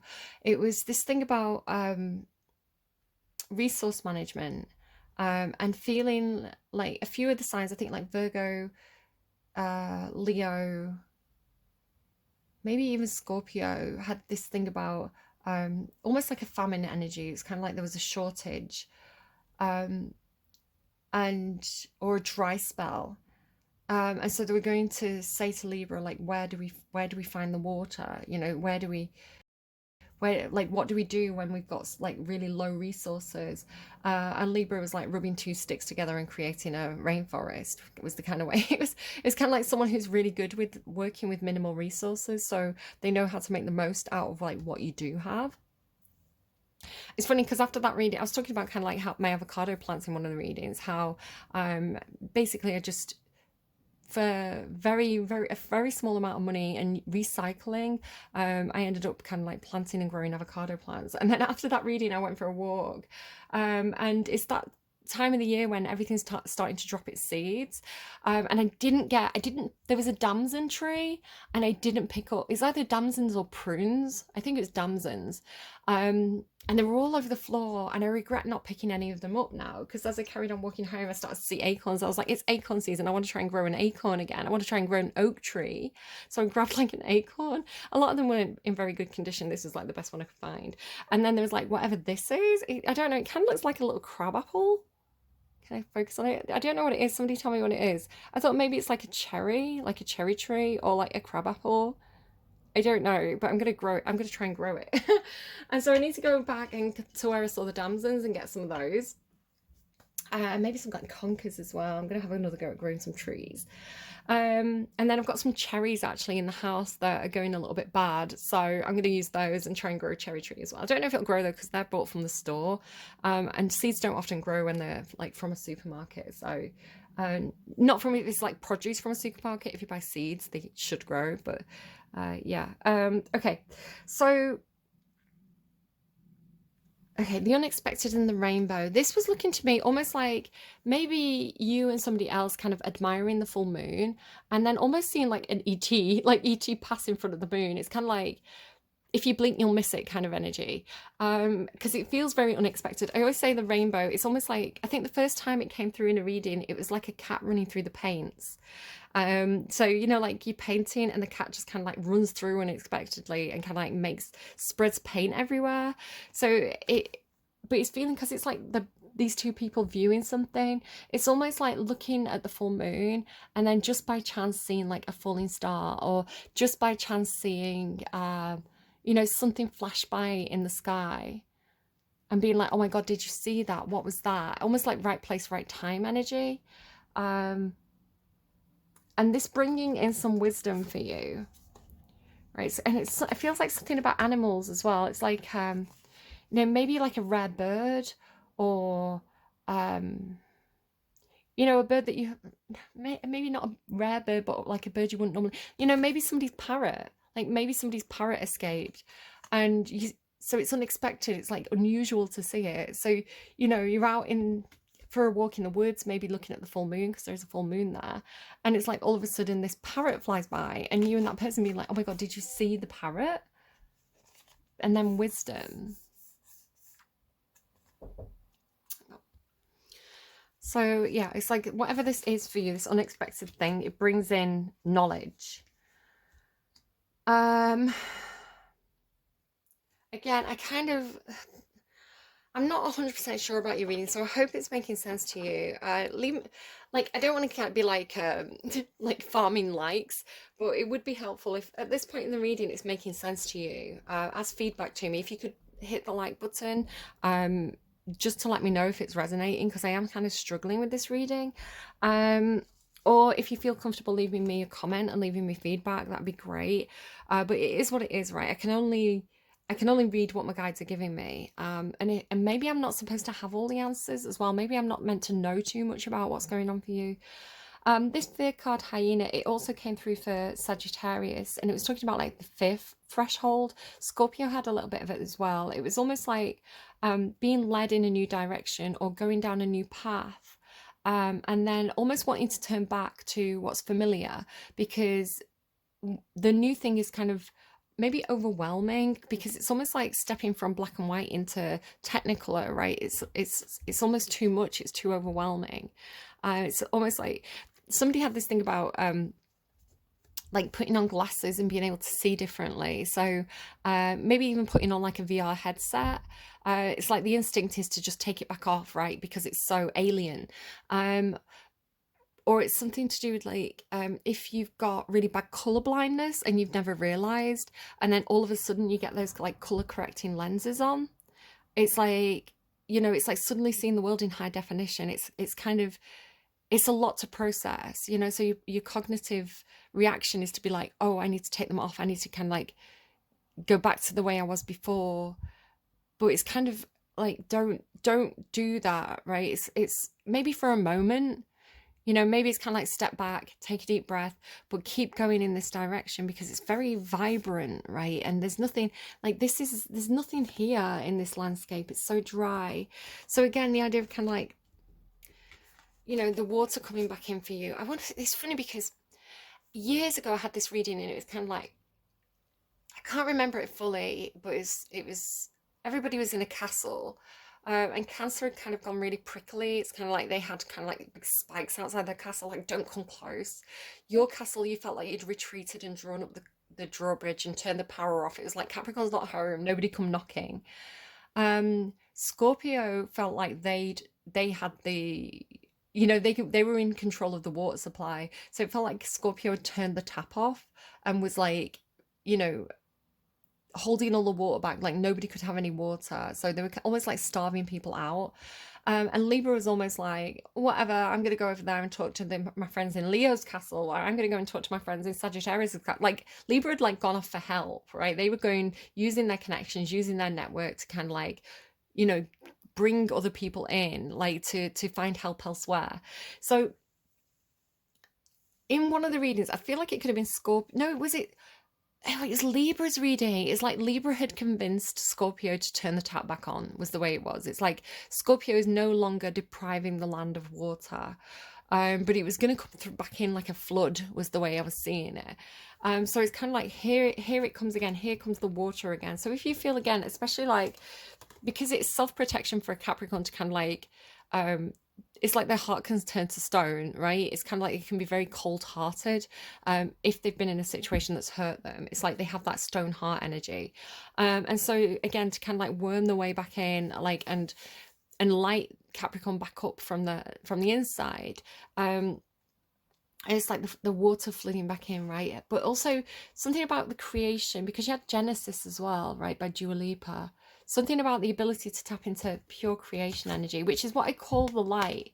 So the light that I tap into when I'm channeling, it's almost like tapping into God energy or pure creation energy. It's like accessing that. But for you, it become really kind of like clouded or hard to see. So it's kind of like when that, it's almost like when it comes into focus, it's almost like now it feels like changing, you know, like a telescope to get something into focus. You know, it's kind of like when it comes into focus, when you can see it clearly again, you have access to the pure creation energy again, is the way it's coming through, something like that. Your reading ends, and this is kind of why I'm like, I normally read Capricorn energy as masculine. And I think it's a feminine sign, but normally you come through like I'm talking to a guy. So take that as you will, flip it and reverse it if needs be. And it's funny because I kind of felt this energy of like, no, but you're Britney Spears. But maybe you're not. Maybe you are the astronaut. Maybe you are like, hey, baby, because it sounds like Elvis as well, right? Hey, baby, I went down and got it for you. I can't tell. But here he is, like the masculine. And I want to say this is you, and it could be your inner masculine as well, right? We all carry that kind of yin yang, divine feminine and masculine energy. It's kind of like harnessing the power of the moon, harnessing, or like having the string of ideas, having the string of dreams that, because Libra felt like they were putting them on the string and passing them off to someone else. So here you feel like you've got them now. You've got the string of ideas, or you're harnessing the energy of the moon, or you've got the power of, maybe it's like you've got your psychic abilities back, you've got your power of creation back, right? Your power of creation is back, because it does say lunar god. Your creation power is back. So maybe like the flow of ideas, maybe you've gone through a dry spell in terms of ideas, but now it's like, oh, now the ideas are coming, right? Now the dreams are coming. Because it did feel a little bit like there was an interruption between the messaging system from Libra, like sending the dreams out, collecting the dreams and sending them, and in the person receiving them, it did feel like they were kind of being stolen along the way. But now I feel like you've got them again.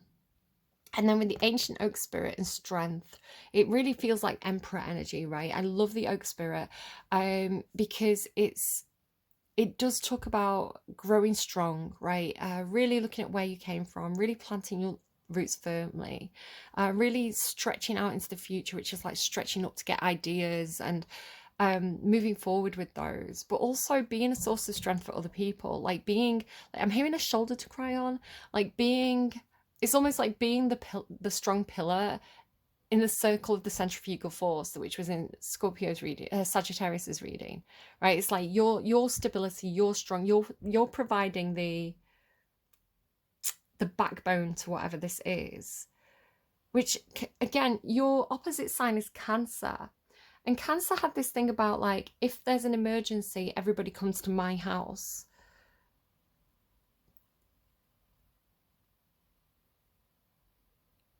So I'm just pulling that in. And like, are you the same house as Cancer?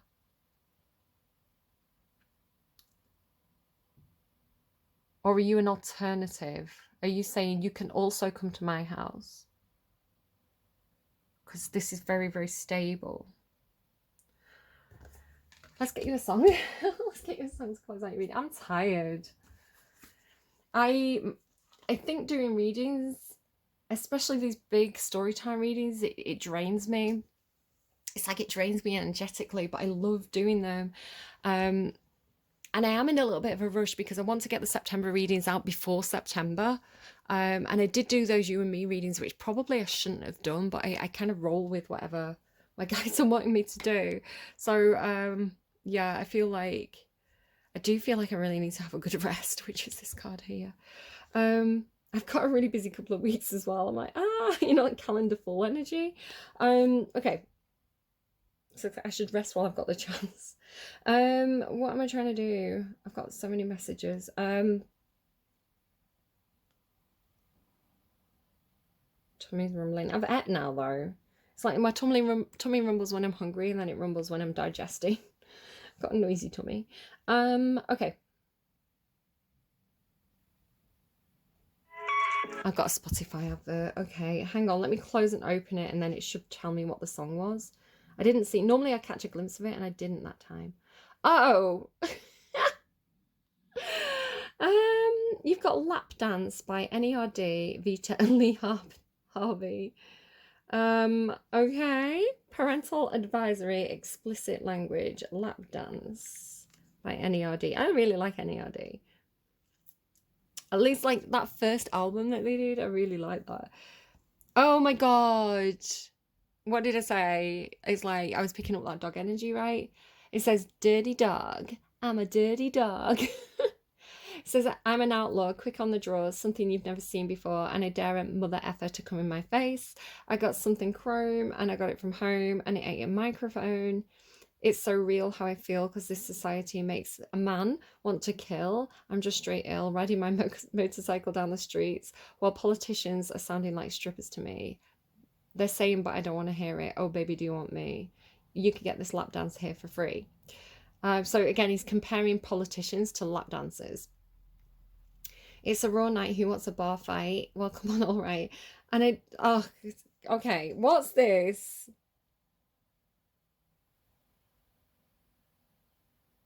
Two blondes, both arms feeling like Fonzie. This isn't the most high... If this is you, Caps, it's not the most high vibrational energy.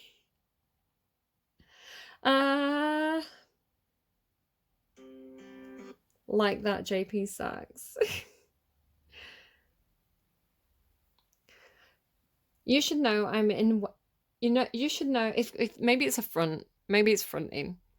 You should know I'm in ways past the point where a mind can change. Nothing I'd rearrange. You're the perfect combination of reckless, stubborn, and affectionate. And when you tell me we're steady, I know you mean every word of it. No one's ever loved me like that. 3 a.m. in a hospital bed, running high on my meds, saying no one's ever loved me like that. Tell me no, you don't have to be strong. You're allowed to be wrong. No one's ever loved me like that. Mama's crying because she... Mama's crying because your love is the kind she always wished I would find. No one's ever loved me like that. When I'm a mess or at my best, you're the first thing I don't second guess. I've seen enough, and I can say you're the perfect combination of hectic, sexy, and irreverent. And when you tell me we're steady, I know you mean every word of it. Oh, it's such a cute song.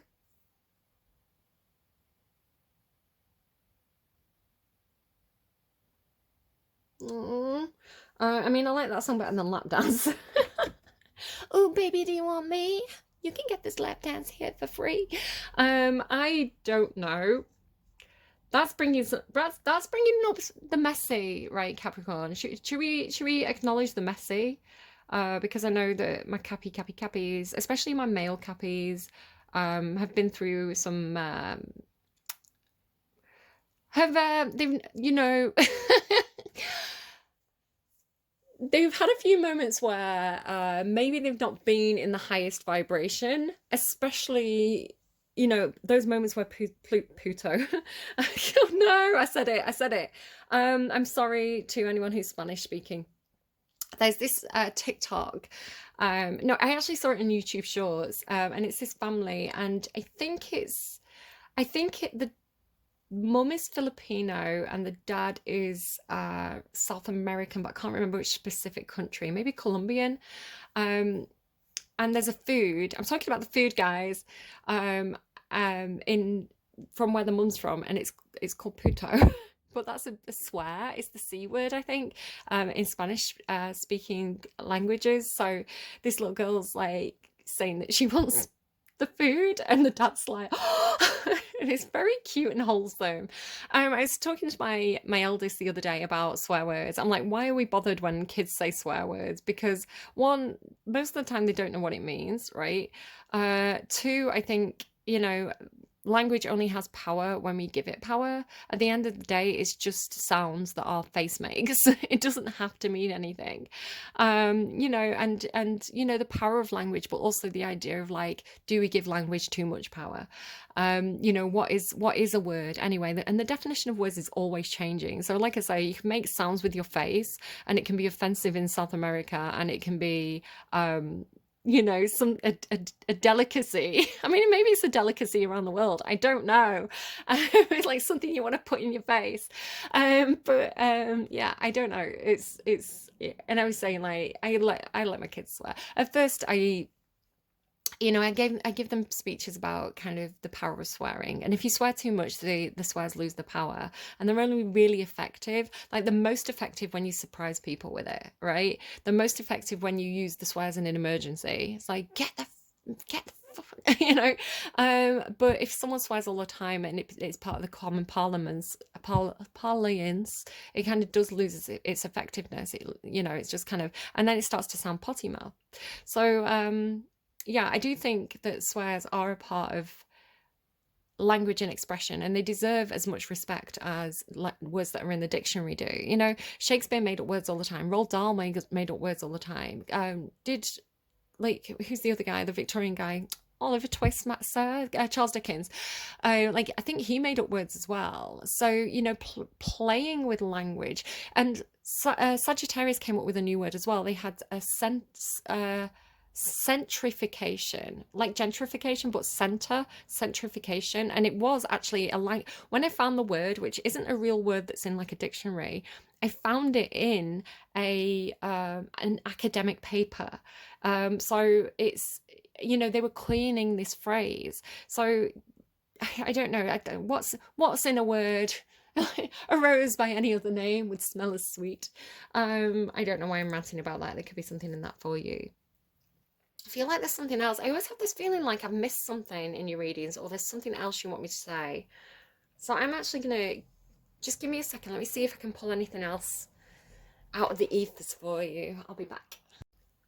All right, Caps. I'm going to compliment you. I'm going to be banging around and pulling some tarot decks out. I'm going to compliment you and stroke your ego and call you out at the same time. Now, be aware that when I call you out, I'm also calling myself out because I have Capricorn placements. I've got Capricorn Lilith. Listen, the devil can rampage. So I heard for you, like on a rampage or something like that. So it's kind of like, like almost like off on a rampage. It's like going on a bender, like disappearing for 3 days straight and binging. Like, it's not good. It's not healthy, right? It's like cool. Gaia's on the bottom. So because you ended up with this Lunar God card or Lunar Goddess, again, not presuming gender here, I'm going to shuffle my Gods and Goddesses decks for you. And we're going to get you a God or a Goddess card because... Capricorns like to think that they're the god or the goddess. No, Capricorns, no.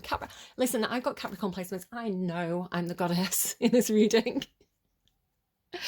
Cappies. I want you to be happy. What do we have for you? Oh, Gaia, really want to be shown. Creation as well. Okay, anything else? There we go. That's the 3 times. We've got, Amaterasu, self-esteem on the bottom. You can Google that if you want to. Like, I'll show you the spelling. So look into that if you want to. Gaia, creation energy. Doesn't it feel like the divine mother, you know, like earth goddess, creation? I don't know, it's kind of gorgeous. I want to, drum roll, please. Oh, fear. Whoa. Ah, Puka. I'm not familiar with that god. Let's have a read. Some goddesses deck. So this is Goddesses and Sirens and Gods and Titans by Stacey DeMarco. Stacey DeMarco's got a ton of really good tarot decks. I think all these ones are Stacey DeMarco. So yeah, really like check them out if you're looking for new decks. Gaia. I'm sorry if I pronounce anything wrong.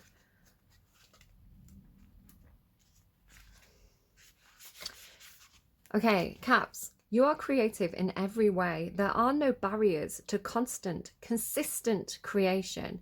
Allow yourself to create in joy, not because of pressure. Connect more deeply with the earth. Do what you want to do. Create what inspires you. I've been going through this. I find that I work better not on a schedule. I find that I work better with my, almost like with my moon cycles, right? I have, because I'm a woman and have a menstrual cycle, some women don't get affected by it at all, right? We all have different bodies. My energy levels really kind of like peak and trough throughout the month. I have like periods of like high activity and like a couple of days, especially before I'm due on, where it's like I'm just going to go to bed and sleep for 3 days. So work with your energy cycles. Maybe you are particularly affected by the cycles of the moon. Maybe you're like high energy on a full moon, low energy on a full moon. Flip it and reverse it as needs be. But you know, accept the creative process. You know, people who are very practical tend to work on a schedule, like clockwork. People who are creatives, it's like you need to wait for the muse to visit, right? You need to wait for the inspiration to strike. And you do have these periods of like high activity and like high output. And it tends to be like very, like when you work with that energy, it tends to be very, like very good. Like the stuff that you produce when you're in the flow is very good. Where if you are forcing yourself to do it because you're tired, it's normally not as good, the end result. It says almost every culture has a creation myth, and the ancient Greeks were no exception. They believed that there was nothing at first but a primordial world of matter. This state was called chaos, and then some organizing influences formed and stepped from chaos, the first of which was Eros, love, and then Gaia, earth. And then it's talking about the creation myth of the Greeks, if you want to kind of Google that for more information. It says the earth goddess has been venerated in her role as creator since time began. She may have well been worshipped originally as the ultimate mother, the first energy to nourish and provide creative fertility. She deserved the attention. She provided early humans with everything they needed to survive: food, water, shelter, and even plants for medicine. Gaia celebrates and rejoices in her creations whenever they are whether they are plant, animal, wind, rain, sight, sound, titan, or animal. Did it say animal twice? Even when her creations horrify her, she still protects them and finds a place for them. True creation always brings with it a spark of joy. Okay, I'm going to keep going with that. I'm just reading to see if there's anything else. Right, I'm going to leave it there because they are quite descriptive. There's quite a lot to read on those, but I think we've got the important bits out. And then Puka.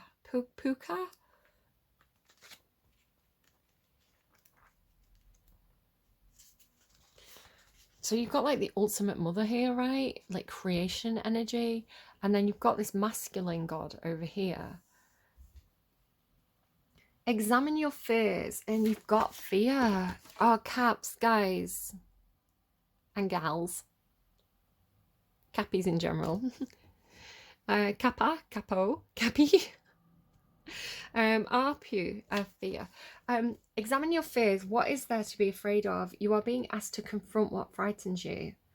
Akpuk is the Mayan god of the dead. While most cultures have a god ruling over the underworld or death itself, the Mayans had a number of gods ruling over 9 levels of hell, and Arpuk was the most feared. He doesn't just show up quietly for you or even wait patiently for your death, he hunts you. Normally pictured as a skeleton or with bones on his head and wearing bells, he is the most senior of all Mayan death demons, living on the lowest level of the underworld known as Mitnal. He rises up and stalks city streets at night looking for his next victim. There is only one way to scare Akpuk away, and that is to scream and shout.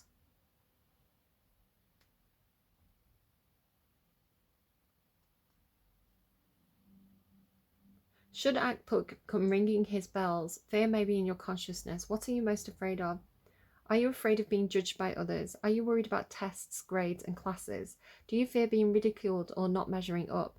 Examine if your fear is real. If it's something that can truly hunt you, something that you have control over and can change, or something that you simply re-examine and let go if need be. What can you do to break the hold that fear has on you? All these questions must be considered and answered if you are to move forward with ease and peace. Death is something that people are often afraid of. Sometimes we simply fear the death of things, known as change, yet death and change are universal. Akpuk's energy is very much about the fear surrounding change and the hold it has upon us. We fear what we fear when we feel powerless. Standing strong against any fear, feeling it, shining the light on it, and confronting it is a lesson from the legend that we can learn from. It's better to act in knowledge rather than wait for fear to hunt you down. When we know what we fear, we can confront it instead of refusing to think about it and hiding from it in every way. I see you, fear, and you are not as terrible as I thought. I shine light upon you, and you reduce. And that's followed by Anubis protection. Okay. There we go. I'm going there, Caps.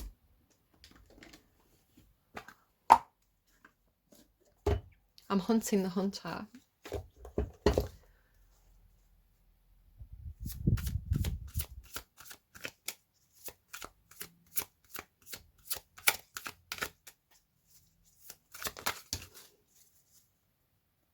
High Priestess, told you.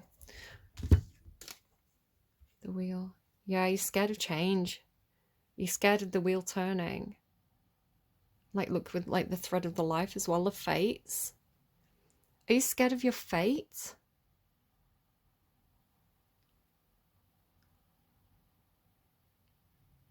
Do you know your own fate? We've all got to die, you know? Are you scared of what happens afterwards? Because I get that, right? I get the idea that you think you're damned, you think you're going to hell. And yet I'm constantly told it's like the angels are fighting over you or fighting for you. It's like the whole of heaven wants you to succeed. Is that too much pressure? Is it too hard to be good?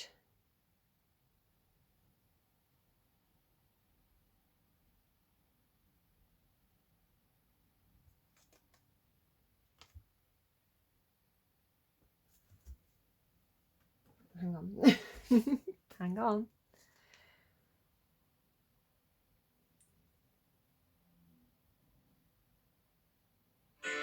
Ultraviolence by Lana Del Rey.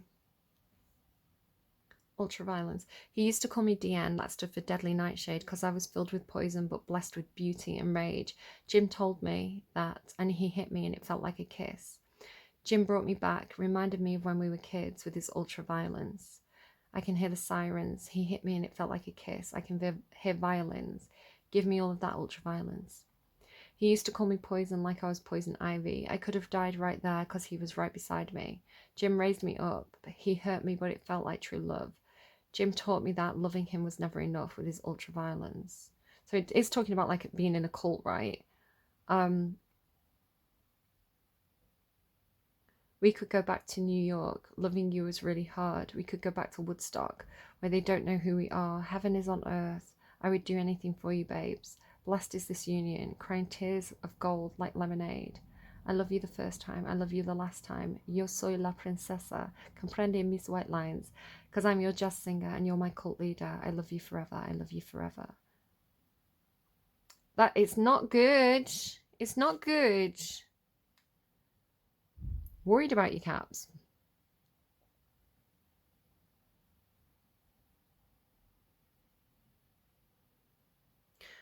Getting like sins of the father. Are you scared of repeating the sins of the father? Right? Is there something in your DNA? Is that what you're scared of? That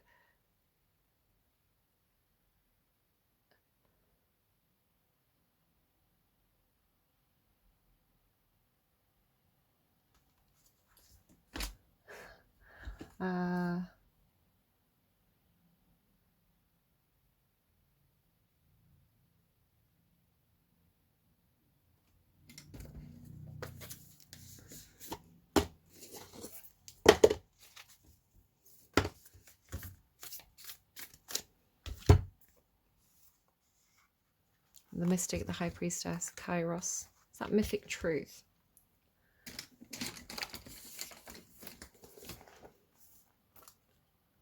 Oh, what was that? It's a song. Something about fighting for your soul.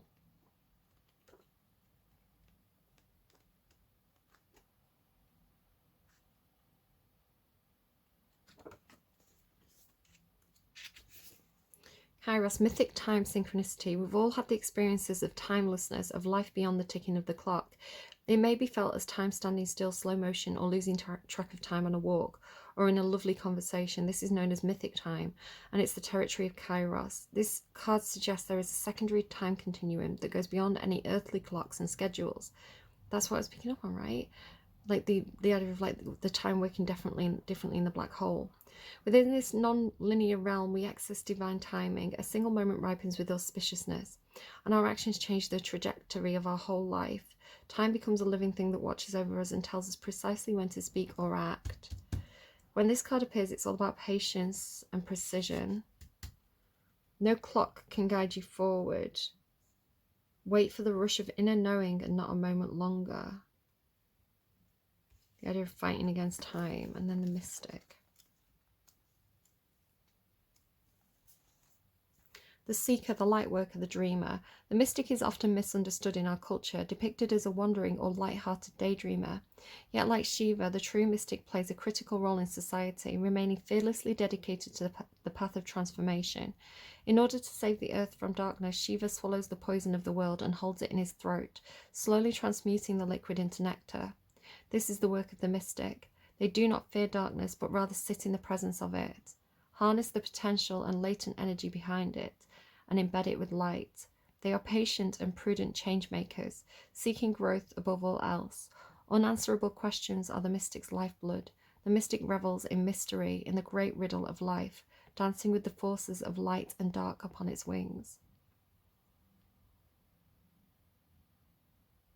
When light, remover of darkness, visionary, ageless.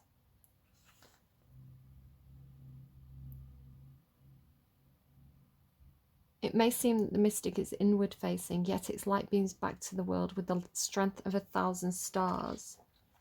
Like any light worker, the mystic must build a relationship with fire. This begins by awakening the inner flame or tapas within, which is what Libra is doing, right?